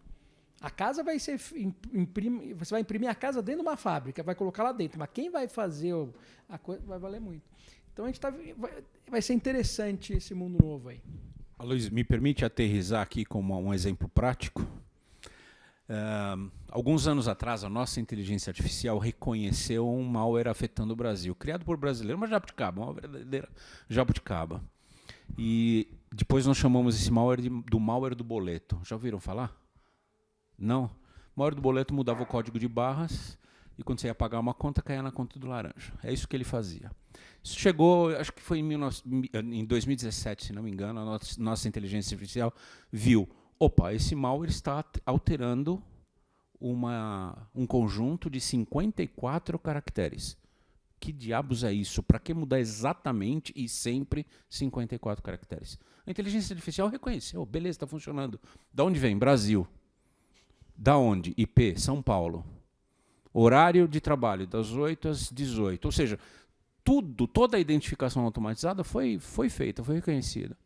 O analista na matriz liga para o nosso analista aqui no Brasil: Fábio, não sei o que é isso, sei o que faz, mas não sei por quê. Manda aí para mim. Primeiro código que ele envia, os 3 primeiros caracteres. Se ninguém responder aqui, eu levanto e vou embora. Primeiros 3 caracteres deste código de 54 dígitos. 237. O que é isso? Bradesco. Bradesco. Quando ele viu 237, isso é Bradesco, isso é o boleto, isso é o código de barra do boleto. E a gente construiu a história de que os criminosos digitais estavam alterando o código de boleto para você pagar para a conta de laranja. Se não tem inteligência humana, ia demorar mais 2 meses para a gente conseguir concatenar os fatos. Então, a grande vantagem do ser humano é esta capacidade intrínseca de correlacionar coisas que, às vezes, não tem uma relação digital, uma relação de Big Data. Óbvio, de lá para cá, a capacidade de incorporar essas redes neurais e fazer essas correlações se ampliou muito, mas não substitui a interpretação do ser humano dessa quantidade de informações que vem das tecnologias. Emerson. Cara, acho que eu vou fazer 2 comentários primeiro, Luiz. Acho que primeiro o Guga estava comentando dessa super elite, o Val Nohari faz esse drama, né? De uma forma... Eu não concordo muito com ele, mas a gente depois... É engraçado, porque o que ele coloca lá, ele diz assim, isso não é uma profecia, mas tudo tende a isso se a gente não colocar os guarda-rios. Eu estou quase acreditando que é uma profecia, mas enfim. E acho que acho que da cadeira, a pior de todas aí, que eu não queria estar nunca, é a do Marco. Ô Marco, eu queria que você compartilhasse com a gente um pouco dos seus desafios, como eu os vejo, né? Eu queria dizer que eu compartilho um pouco dos teus mesmos desafios. A Salter é uma consultoria de tecnologia. Explicar o que é uma consultoria é muito difícil. Então, uma das formas que eu achei para explicar para amigos em uma frase era: eu sou uma mini Big Four. E aí eu comecei a sintetizar a forma como eu atuo para a galera, pelo menos, me encaixar em alguma coisa. Eu vejo que tem 2 grandes desafios, Marcos, como agente, quanto consultoria, como intensivo em mão de obra. Uma é que você tem um conhecimento acumulado de IPs, de métodos, de metodologias incríveis ao longo dos anos construídas. Se hoje você tem 400 mil pessoas na companhia, eu consigo imaginar milhões e milhões de pessoas que passaram pela companhia enquanto ela existe para construir todo esse conhecimento. E o primeiro desafio é eu entrar no ChatGPT, subir meu DRE e falar: analise como se fosse um consultor da PwC. Então, como é que você está? Como é que a PwC enxerga esse desafio, de certa forma, esse conhecimento que agora foi publicitado, mesmo que de forma ilegal? E eu concordo, inclusive, do ponto de vista legal, como é que vocês estão olhando como essas grandes empresas, de forma até... eu vejo que foi uma discussão, ainda é uma discussão, o Guga pode falar sobre isso também, muito crítica, essa questão de como essas empresas se empoderaram desse conhecimento construído, dessa inteligência, dessa propriedade intelectual que foi construída ao longo dos anos de várias empresas, como a PwC oferece isso a R$19,90 por mês. Mesmo que de forma pobre, né, fazer esse disclaimer aqui, ainda tem um avanço. E o outro, eu acho que é como é que você transforma esse negócio daqui para frente, sabendo que essa possibilidade é real também, de que alguém vai subir um DRE e vai pedir para que seja analisado como se fosse um consultor da PwC, como alguém hoje está desenvolvendo software sem precisar contratar uma fábrica de software. A gente tem um caso recente no Brasil agora, da Lovable, de uma empresa que construiu uma aplicação que vendeu quase R$1 bilhão em 6 meses, quase que num hackathon, 2 pessoas. Então, como é que você lida com esse desafio? Como é que a PwC mundialmente está lidando com esse diverso desafio que está disruptando o teu negócio? Por isso que eu peço desculpas, inclusive, por ser intrusivo aqui. Estou dentro da sua casa, sendo tão incisivo, mas é porque essa dor é minha também, obviamente, enquanto uma boutique, mas vislumbrando, inclusive, meu crescimento. Obrigado pela gentileza. Que isso. Obrigado pela pergunta. Não tem constrangimento nenhum, não. Já tive perguntas muito mais constrangedoras em público sobre outros temas que é mais difícil explicar. Algumas feitas por mim. Então isso para mim é tranquilo. Eu agradeço a pergunta. Na realidade, a preocupação que a gente tem, e é o que eu falei, a gente já passou por ondas como essa, mas nunca tão gigantesca como essa que a gente vê que está se avizinhando. E, de fato, a gente vê que a velocidade dessa também não tem precedente, porque vai acontecer e vai ser de uma vez. Então, acho que a gente tem um foco muito grande. Primeiro, a gente mudou o perfil das pessoas, das contratações nossas. Que a gente, antigamente, imagina, a gente ia na porta da escola lá de contabilidade e pegava o ônibus escolar e trazia todo mundo para cá. A gente não faz mais isso, não dá para fazer mais isso. A gente precisa de pessoas com outro conhecimento. Mas é isso mesmo. Antigamente, e era isso mesmo. Eu me lembro que quando eu comecei a trabalhar aqui, pessoal, eu tenho 41 anos de PwC. 41 anos de PwC. Quando eu comecei a trabalhar aqui, as equipes eram assim... Eu atendi um grande cliente que ainda está aqui, é cliente nosso do outro lado da rua, Klabin, era um grande cliente nosso. Eu fui por muito tempo responsável pela auditoria de lá. Eu cheguei a ter 350 pessoas para atender a Klabin no Brasil. E era um exército, e todo mundo com papel de trabalho. Era era um inferno, era virando noite para fazer as coisas acontecerem. E aí, com o tempo foi passando, hoje a gente tem uma equipe muito mais reduzida que atende isso, usando tecnologia, fazendo uma série de coisas. A gente reformatou esse processo ao longo do tempo. Então, a gente está trabalhando no perfil das novas pessoas que a gente precisa. Isso começa nessa contratação. Segundo, a gente está requalificando aqueles que vão continuar. Nem todos vão continuar. A gente sabe disso. Tem gente que não vai querer embarcar na dinâmica que é o novo negócio, na necessidade que a gente tem, no aprendizado que precisa ter. Tem gente que não acredita que vai chegar lá também. Tem gente que não vai ter coragem, não vai ter disposição, não vai ter interesse. Então, isso é outra coisa que a gente também tem trabalhado fortemente. A gente tem alguma coisa, ao mesmo tempo que a gente tem esse contingente enorme, esse contingente tem um valor enorme, porque boa parte desse pessoal, especialmente os mais experientes, sabem estabelecer relações de confiança, que é o que eles aprenderam a fazer ao longo da história deles. É fazer as conexões, é ter a abrangência global que a gente tem. Eu tenho o privilégio, pelo tempo que eu tenho de firma, que se eu precisar qualquer coisa em qualquer dos 150 países que a gente atua, provavelmente eu vou achar em 2 ligações como é que eu falo com quem está lá. Porque eu conheço pessoas no network que vão me acessar e vão achar um jeito de contatar aquela pessoa e ela vai me atender como se fosse o Marcelo Tchoff falando comigo aqui. Porque sabe que eu sou da PwC, então essa outra abrangência que a gente tem é fenomenal. E investimento absurdo em tecnologia. O maior sofrimento que a gente vai ter agora é investimento em tecnologia de ponta para fazer as coisas acontecerem. Então a gente tem mandado pessoas nossas para trabalhar. Hoje diariamente a gente tem mais de 1.500 pessoas que trabalham da PwC dentro da OpenAI. E a gente pôs esse pessoal lá sem saber que receita que eles vão gerar, mas eles estão lá desenvolvendo soluções para a gente e para o mercado, em parceria com a OpenAI. A Microsoft é um dos maiores parceiros que a gente tem de solução no mundo. A gente tem a nossa própria ferramenta proprietária, que é o Chat PwC. E é óbvio que a gente tem todo um protocolo de segurança interna nas nossas máquinas, equipamentos, a gente sabe exatamente a hora que o cara loga, a hora que o cara sai, a hora que o cara entra no prédio, onde ele está, o que ele está fazendo, porque a gente tem mecanismos que a gente... Agora, isso custa uma fortuna. Custa uma fortuna manter isso atualizado, custa uma fortuna fazer isso para 400 mil pessoas. E é a dinâmica que a gente tem. Então, de fato, eu seria tolo se eu dissesse para você, não, tá tranquilo, estamos com tudo, estamos com o jogo ganho. Não estamos, não. A gente está trabalhando diariamente para achar os caminhos que a gente vai percorrer. Daí vem essa história nossa de fazer as alianças. Por isso que a gente caminhou para esse processo de alianças. A gente está na iminência de criar talvez uma outra linha de serviço no nosso negócio, que não vai ter nada a ver nem com auditoria, nem com consultoria e nem com assessoria tributária, porque é onde a gente imagina que o mundo vai caminhar. Marcelo acabou de voltar de uma reunião que ele foi me substituir em Las Vegas. Imagina o seguinte, a gente fez uma reunião com todos os sócios da firma americana em Las Vegas, 3 dias. 4.500 pessoas. 4.500 pessoas estavam lá para fazer a reunião.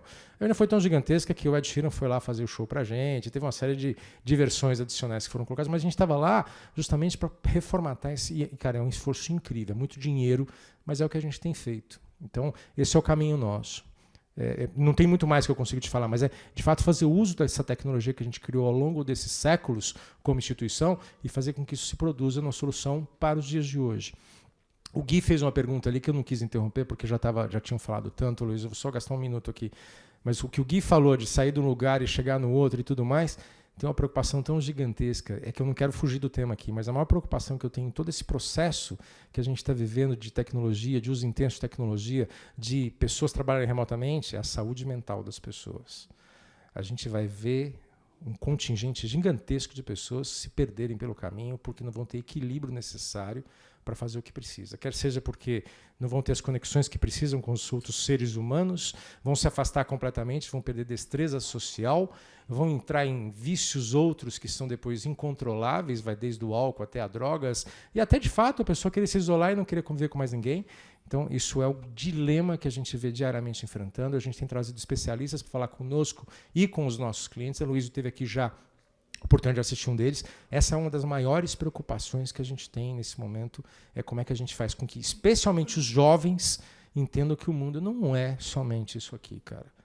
Isso tem sido um dilema gigantesco e talvez esse seja o maior desafio que a gente tem. A tecnologia vai fazer todas essas maravilhas e tudo mais, mas se a gente não cuidar disso, a gente não chega lá para ver, pessoal. Muitos de nós não vamos conseguir chegar, nem filhos de vocês. Isso é assustador, né?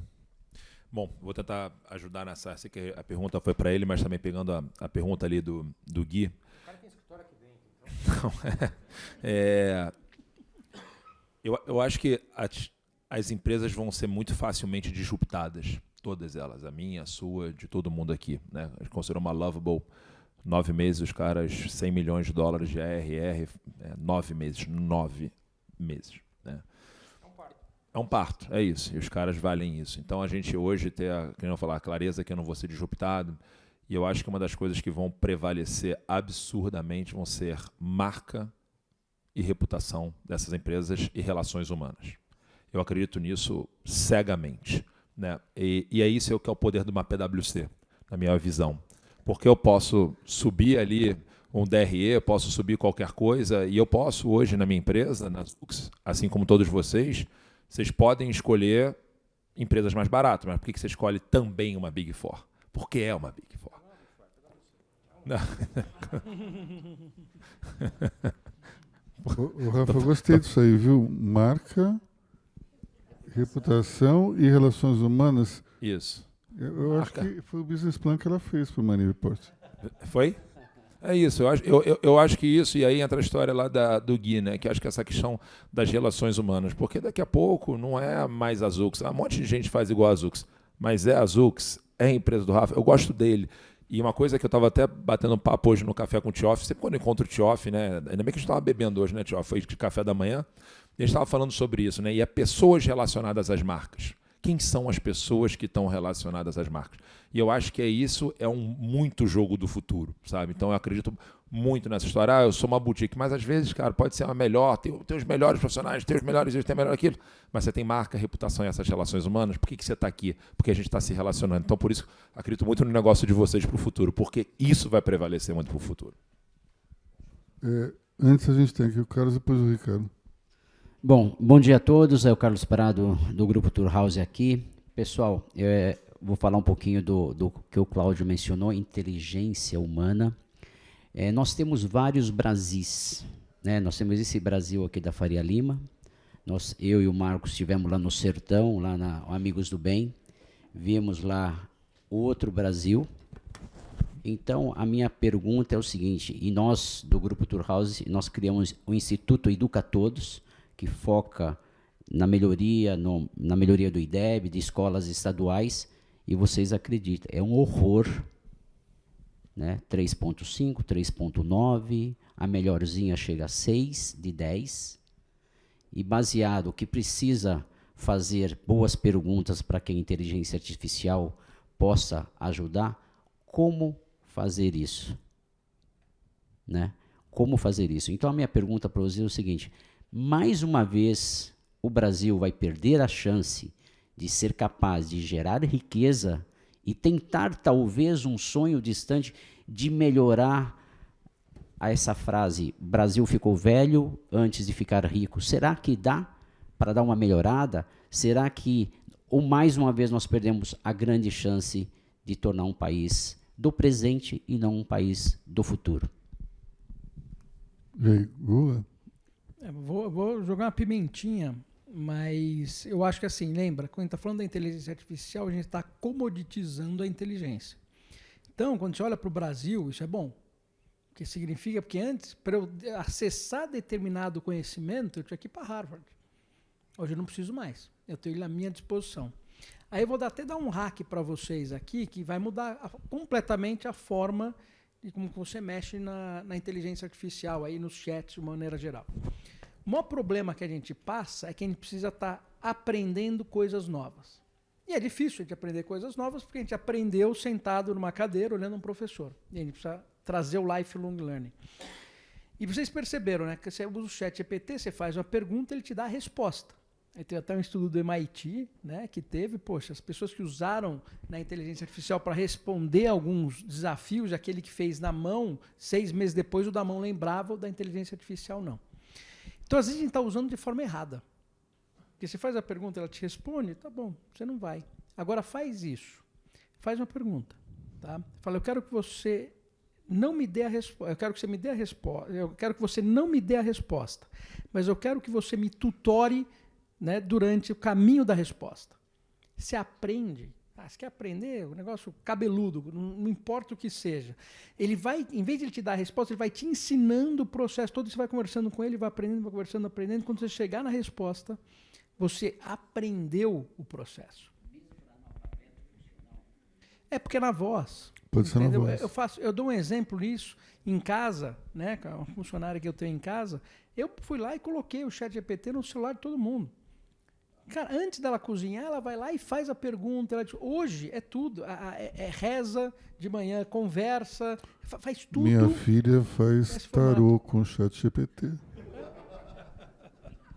Deixa eu te passar uma visão mais otimista desse processo. O Guga falou aqui assim, o gap que nós tínhamos no passado de você ter uma questão de linguagem, de o inglês para ter conhecimento, esse gap hoje em dia foi reduzido em função da tecnologia. O que você vê para o Brasil, realmente assim, digitalmente, o povo brasileiro aí, usa a tecnologia no seu limite. Hoje o custo de entrada é muito baixo. Você não precisa ter alguns milhões de dólares para transformar uma empresa, e o Brasil hoje tem condições de criar. A Alice está aqui como exemplo de disruptura de novos negócios. Então, assim, eu vejo que hoje, lá atrás, para você ter uma indústria no Brasil era praticamente impossível. O custo, o modelo, hoje não. Hoje você tem uma nova startup que está sendo lançada agora e vai fazer a disruptura, é muito maior. Isso numa base que acho que é responsabilidade de todo mundo que está aqui, que é educação, educação, educação. A gente só vai conseguir deixar um país melhor para todo mundo através da educação, e isso hoje em dia está mais próximo, está mais barato e é mais factível para a gente poder deixar.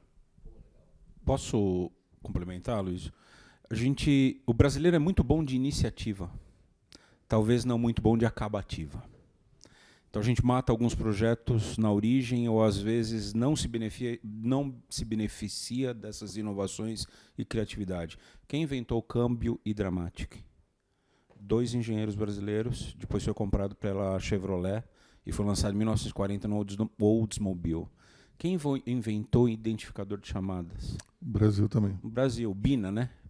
B identifica o número de A, né?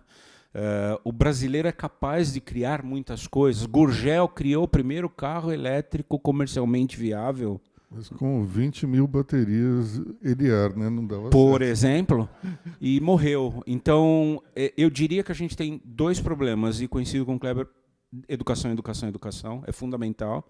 O segundo problema é a nossa capacidade de exterminar a inovação na sua origem, tentando obter vantagem dessa inovação na forma de tributos, ou de regulações, ou de complicações no meio do caminho. Quantas vezes vocês não se viram na situação de tentar lançar um serviço, um produto novo, e você vê que aquele serviço e produto novo não entra em nenhuma NCM, nenhuma normativa de impostos que tem aí, né? Então, acho que essas 2 coisas a gente tem que se preocupar como empresários, como executivos. Nós temos 2 preocupações, e não adianta esperar governo, tá? Como a gente falou de regulação é sempre tardia. Se você esperar o governo te proteger, um abraço, reza para o Papa, porque não tem jeito, né? E educação é outra iniciativa que eu não diria convido, eu convoco para que a gente compartilhe essa vocação de educar mais e capacitar mais, porque não dá para esperar isso do poder público, para que a gente tenha uma democratização do uso dessas tecnologias. E está mais barato, conhecido, está mais barato, dá para fazer. O Marcos, rapidinho. É 1 minuto aqui, mas já que falou de educação tanto, eu estava aqui. A gente está. Não, a gente está comemorando 110 anos aqui. A gente falou, por que nós vamos fazer? E na verdade a gente juntou com o Instituto Milênio, a gente está produzindo um material que a gente vai lançar aqui. Vocês vão receber o convite, porque eu vou chamar a Luiz, e toda a estrutura dele também está aqui. A gente está lançando um projeto junto com o Fernando Schiller, onde a gente está mapeando modelos de educação bem-sucedidos fora do Brasil e no Brasil, para a gente poder divulgar isso de uma forma abrangente aqui. Então a gente está convocando uma série de outras instituições. Marcelo Tioff estava atrás dessa iniciativa também aí com a gente, e a gente acha que isso vai ser lançado. É outubro, né, Marcelo? É no fim de outubro, né? Que é quando a gente comemora os 110 anos. Mas educação é a chave de tudo, cara. E, infelizmente, cara, se a gente não olhar para isso, a gente não resolve o problema. Porque da adoção tecnológica a gente é campeão, hein? A gente é campeão. Eu me lembro que até há pouco tempo atrás, esse negócio de fazer o TEP ou de receber o SMS, o Brasil era pioneiro junto com a China. Não tinha mais ninguém que tinha isso. Então a gente é campeão nisso, cara. Ricardo Lourdes. Vamos lá. Eu queria juntar 3 comentários aí. Um do Rafa, um do Guga e um do Cláudio.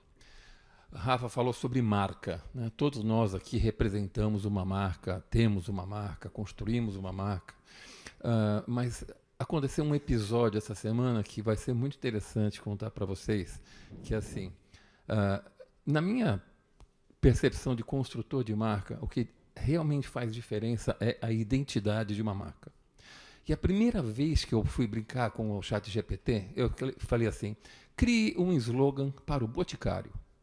E eu perguntei isso especificamente porque eu trabalhei muitos anos com a Natura. E ele falou assim, o mundo fica mais bonito com você, o Boticário. Eu falei, boa, só que esse já é da Natura. Essa semana, então, isso tem muito, gente, a ver com o que o Guga estava falando da Hermès e da Nike. Essa semana, numa mesma produtora, chegaram 2 roteiros para 2 marcas concorrentes absolutamente iguais. Os 2 feitos por inteligência artificial. E aí, eu me lembro que, pegando o que o Cláudio falou, eu me lembrei de uma entrevista do Chico Anísio, que tem tudo a ver com construção de marca. Ele disse assim, estamos nós 2 conversando aqui. Se chegar um cabeleireiro, ele vai reparar no meu cabelo. Se chegar um alfaiate, ele vai reparar no nosso terno. Se chegar um dentista, ele vai reparar nos nossos dentes. Mas se chegar um humorista, ele vai reparar no nosso cabelo, no nosso terno, nos nossos dentes, no nosso relógio. Porque esses pequenos detalhes ajudam o cara a compor um personagem que quando você olha o cara imitando alguém, você fala, cara, não é possível que ele conseguiu observar coisas tão pequenas e criar uma coisa tão clara.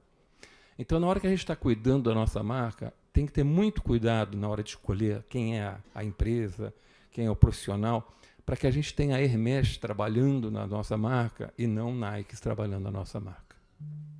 Era isso. Bom, só fazer um comentário aqui, e vou entregar uma discussão que eu e o Ricardo tivemos pelo celular aí no fim de semana, que ele faz vários comerciais usando o locutor Ferreira Martins, que eu acho que é a voz mais incrível que tem da publicidade. Ele que foi também âncora de TV muitos anos.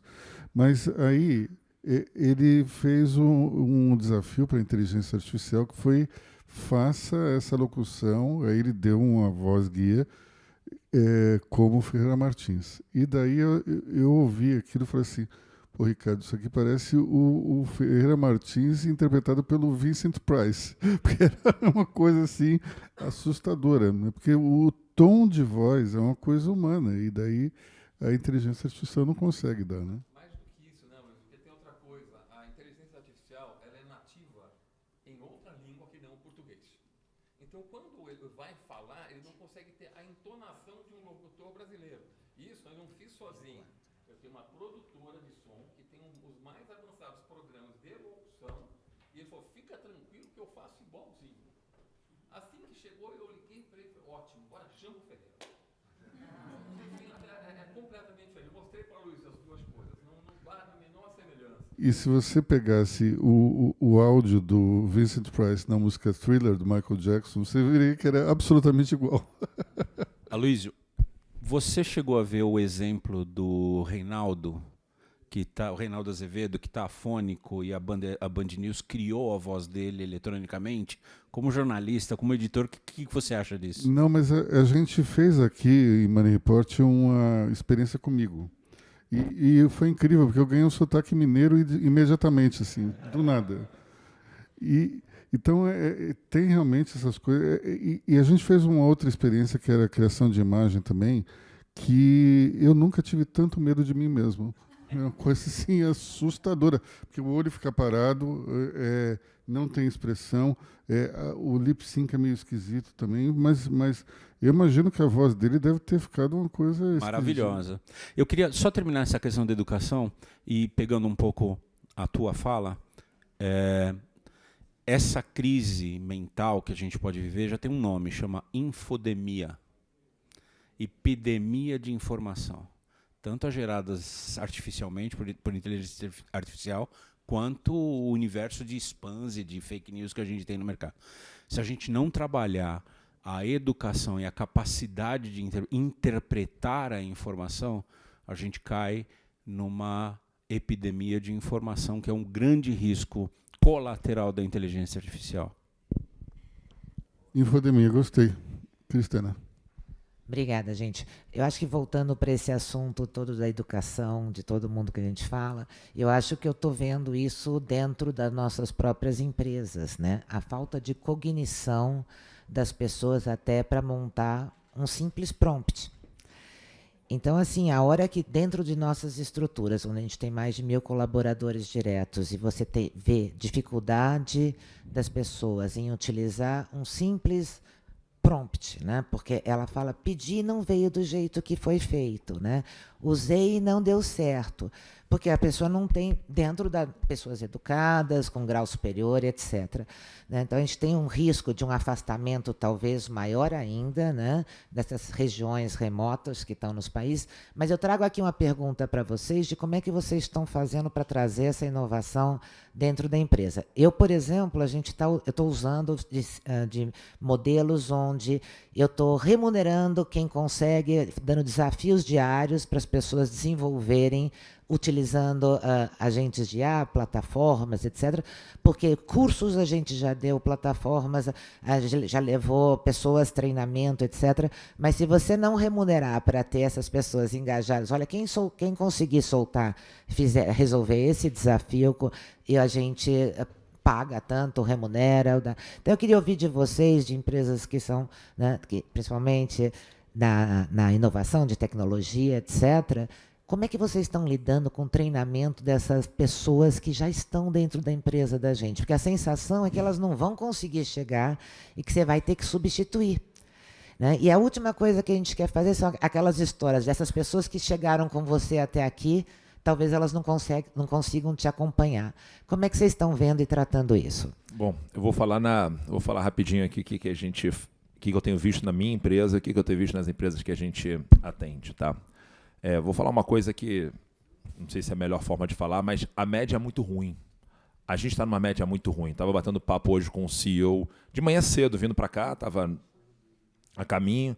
Ele falou, porra, 30% empurra 70%, ninguém faz porra nenhuma. E é uma sensação que muitos de vocês devem ter dentro da companhia. E eu fiz obviamente que eu sou uma empresa de inteligência artificial e cada vez mais a gente... como vocês estão mudando muito o perfil de contratação, né? Muita gente, sei lá, você tem um orçamento de 100 mil, antigamente você falava que contratava 10 pessoas de 10 mil, hoje as pessoas preferem contratar 2 de 50, né? E a gente tem indo muito mais por esse caminho de ter pessoas, poucas, mas pessoas muito boas, empoderadas pela tecnologia. Quando eu pego a história da Zux, sei lá, 5 anos atrás, paga curso de inglês. Começa com uma galera, termina com 2. Você paga curso de... Começa com uma galera, termina com 2. As pessoas não têm mais curiosidade, as pessoas... Não estou falando que as pessoas... É porque, como eu falei, a média é ruim. Não tem essa curiosidade, elas não provocam, elas não leem, elas não estão ali. Né? O que a gente começou a perceber e começou a mudar isso? Tá bom, vamos considerar que a média é ruim, né? E a média real é mesmo, e eu tenho visto isso dentro de várias empresas. Vamos criar os call to actions. O que é isso? Meu amigo, acorda de manhã, o AI vai te dar uma ordem, você executa a porra da ordem. Só faz isso, beleza? Se você fizer isso, a gente vai conseguir sair do outro lado. Vendedor, não, vou dar para ele uma plataforma onde ele entra, ele vai prospectar os melhores leads da rede. Ele não vai entrar, ele não vai prospectar, ele vai esperar o próximo curso que ele vai aprender na internet para ele começar a vender. Mas você fala assim, bonitão, 8 horas da manhã, esses são os leads que você tem que fazer. 10 horas da manhã, você já ligou para esses leads? Cara, não, então toma esses novos. Meio-dia, cara, tá faltando você ligar para esse. A história começou a mudar. Olha que interessante. Você fala assim, nossa, mas pô, você está botando um robô para poder controlar o cara? Mas eu estou com outro problema também. A média não está procurando. Se você botar ali uma análise de interação do AI das suas empresas, é brincadeira, é conversa, mas o que ele está usando realmente para poder melhorar? De novo, não estou falando da liderança, estou falando, cara, da galera de base. Aquela galera ali, eles não vão usar, eles não vão interagir. Né? Eu tenho uma empresa, também não posso falar o nome, que eles estão num trabalho enorme para poder reduzir a quantidade de instaladores nas casas. Porque as pessoas vão ter... os instaladores chegam atrasados, e se deixar para ele assim, qual é a minha próxima... Meu amigo, a ordem tem que vir no WhatsApp do cara, ó. Você está chegando na hora, você está não sei o quê, você está próximo, clica aqui, clica. Tipo assim, neurotizando a vida do cara, mas através de plataformas de call to action. Porque se você der a liberdade de se criar, a história fica muito wide, né? Aí você fala assim, porra, mas os caras são neuróticos, eles são malucos. Faz um teste, bota Gemini, paga. A Zux hoje paga tecnologias para colocar dentro da companhia inteira de AI. Você vê no início uma super adoção e depois você vê que a galera está cada vez usando menos e menos. Né? Então, assim, é uma coisa que a gente transformou aquela capacidade, em alguns casos, da pessoa procurar, em vez de falar assim, cara, não, a gente vai criar as plataformas de call to action que as pessoas vão receber o recado ali e elas vão executar aquela informação. Parece meio tirano, mas é a forma que deu um pouco mais certo. Bom, depois desse depoimento, a gente vê que o conceito de infodemia que o Cláudio falou subiu para o próximo nível, né? Mas, enfim. Você sabe que o problema da média, e eu concordo, média é uma merda. Você bota a cabeça na geladeira, o pé no forno, você está a 30 graus e morto. Certo? Então, não dá para regular pela média. Você tem que tratar os indivíduos, mesmo na comoditização da inteligência artificial, indivíduos são indivíduos. Senão você corre o risco de ter a média da geladeira com fogão. Bom, nós temos ainda 2 respostas aqui, depois uma pergunta, a última, porque senão não vai dar tempo. Vamos lá. Google ou Kleber? Eu vou até bem rápido, mas o maior problema nem é tanto na empresa, são nos jovens. Porque se você não aprende a ler, interpretar texto, você não sabe fazer pergunta. Tá? Então a gente tem um problema vindo aí nesse ponto. Agora, por outro lado, é onde é a beleza das startups. Você tendo a IA, ela entendendo como funciona a empresa, eles criam um software para resolver isso. O Lovable nada mais é do que isso. Ele pluga as IAs embaixo, só que ele criou a forma de como você programa. Então você vai começar a ver o mundo começa a vir com os produtos para se adaptar à necessidade. Eu crio um produto ultra avançado, mas que ninguém sabe usar, ele não tem sucesso. Eu crio um produto, e como as pessoas sabem e entendendo a dificuldade delas, então no meu prompt eu vou fazer o trabalho de pensamento dela. E vai ter um software que ele vai apertar 3 botões, vai falar o que ele quer, e eu vou ser muito mais inteligente do que simplesmente usar a IA pura ali, né? Você cria essa camada no meio. Então a gente vai começar a ver esse tipo de coisa acontecendo. Eu vou voltar em capacitação, ou seja, no nosso caso, eu sou empresa de tecnologia, mas todos os funcionários da AWS têm que fazer um curso por mês e passar com média 8. Não importa. Interessante que clientes que entram na jornada muito forte, todo o board do Itaú é certificado em nuvem.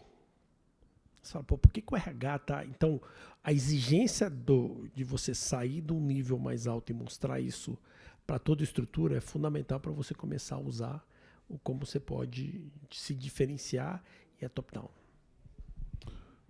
Jorge. Boa tarde, Jorge do IDV. Bom, parabéns pelas apresentações aí, fantástico, né? Não tem empresário, empreendedor que não quer olhar para a IA e falar, vou melhorar minha produtividade, vou melhorar, reduzir meu efetivo, vou ganhar margem e tal. Então, está todo mundo atrás disso, né? Não tem como. Só que eu queria colocar para vocês, para ver como é que vocês estão enxergando o lado que não está diretamente perto de nós, que, por exemplo, o governo, tanto legislativo quanto executivo. Né? Enquanto nós estamos discutindo aqui, eu estava lembrando, tem o PL da IA, tem uma série de restrições, tem o decreto que está andando aí do SAC, que quer obrigar que o robô não atende em diversos níveis, só no nível, depois tem que entrar pessoas. E hoje deve estar sendo aprovado um PL de primeiro emprego e emprego para 50 a mais, que obriga você não fazer redução de efetivo para aproveitar os benefícios sociais que o PL vai dar. Então, eu queria entender ou ver como é que vocês estão enxergando esse outro lado, né? O lado, vocês estão acelerando na tecnologia, acelerando na oportunidade de melhorias e tem uma certa âncora, digamos assim, governamental. E como é que vocês estão vendo isso e o que vocês acham que vocês de tecnologia devem fazer para ter um convencimento de todos os benefícios, porque eles estão olhando aquela classe que foi citado várias vezes aqui, aquele pessoal que não vai, né, como citou, quem faz a mesma coisa várias vezes, não sabe fazer outra coisa, vai ficar sem emprego, e o que você vai fazer com esse pessoal? Kleber? Deixa eu falar que a gente tem trabalhado muito próximo com o governo para tentar letrar, eu chamo isso de letramento, é ensinar o que é possível ser feito. Você tem governos mundiais, por exemplo, o governo de UK, ele definiu que o governo é 100% AI. Ele vai definir...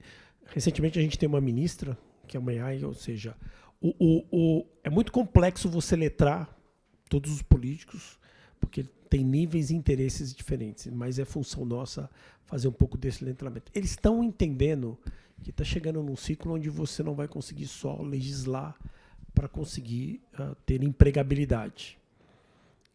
Eles têm entendido isso, eles têm visto por uma outra ótica, dizendo o que mais pode ser feito para gerar emprego. Existe uma preocupação justa de geração de emprego. Existe essa daqui, não tem como tirar da pauta. Mas talvez que outro tipo de emprego que está sendo gerado para você conseguir ter essa diferenciação.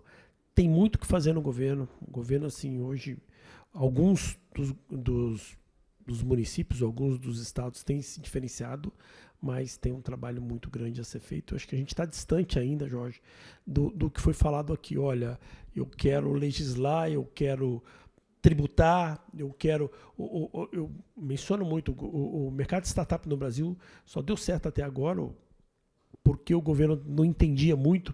Eu estou com o Marcão ali, Hotmart é uma multinacional brasileira que emprega em Minas mais do que qualquer outra empresa, que ainda não entenderam o potencial que está por trás. Então, eu acho que aqui tem de novo eu trago para nossa responsabilidade, tá? Que a gente coloca muito no colo do governo resolver tudo isso, mas que ação que nós estamos fazendo para poder impedir isso daí. O exemplo está nas ruas do último final de semana. Kleber, a evolução, Jorge, a evolução não é uma escada. Usando a metáfora do Trump ontem na ONU, né, não é uma escada, de vez em quando ela trava. Na verdade, ela é mais uma montanha-russa. E esses impasses de regulação são pedágios que a sociedade tem que pagar para entender e digerir a evolução. Então, da mesma forma que a Telesp lá no passado tributava ou cobrava o fax por página e o fax nem existe mais, a conversação, a discussão na sociedade faz com que se evolua ao longo do tempo e esses pedaços deixem de ser pagos. Na velocidade que a gente quer, provavelmente não. Mas é natural que qualquer regulação tenha que ser conversada pelos vários atores da sociedade, todas as camadas, todas as partes interessadas. Mas, de novo, é um pedágio. Para que esse pedágio seja pago por mais tempo ou por menos tempo, é o que o Kleber falou, conversar, atuar como sociedade organizada com os formadores de opinião, com a ABS, com a Agência de Proteção de Dados, com os organismos que estão envolvidos na legislação de IA. Como bem foi falado, está aí a proposta no Senado. Eu convido a que vocês leiam e vejam esta evolução. Bom, antes de passar a palavra para a Cris, para a gente encerrar, eu queria citar duas frases. A primeira é relacionada à dificuldade que a gente vai ter com as novas gerações, porque são pessoas que têm dificuldade de concentração. Então, e além disso, tem múltiplos interesses e fazem várias coisas ao mesmo tempo. Então, como é que a gente vai conseguir pilotar essa juventude dentro desse nosso universo novo que se abre com a IA? E aí eu lembro de uma frase, que na verdade é o trecho de uma letra de uma música do Kid Abelha, que diz o seguinte: eu tenho pressa, tanta coisa me interessa, mas nada tanto assim. Então é interessante que essa letra, feita nos anos 80, representa perfeitamente a geração que nasceu a partir dos anos 90. E, por fim, para encerrar, eu queria lembrar de uma frase que eu ouvi no 5º dia de pandemia de Covid, quando eu entrevistei um médico sobre o que estava acontecendo, e daí ele me disse o seguinte: olha, diante de tudo que a gente viu até agora, se alguém acha que entendeu tudo é porque não entendeu nada. Então, isso eu acho que se adapta perfeitamente ao nosso cenário. A gente pode pensar muitas coisas e pode até lucubrar, imaginar, mas ninguém ainda sabe de nada do que vai acontecer. Então, diante de tudo isso, nesse anticlímax que eu acabo de proporcionar, a gente encerra o nosso evento de hoje.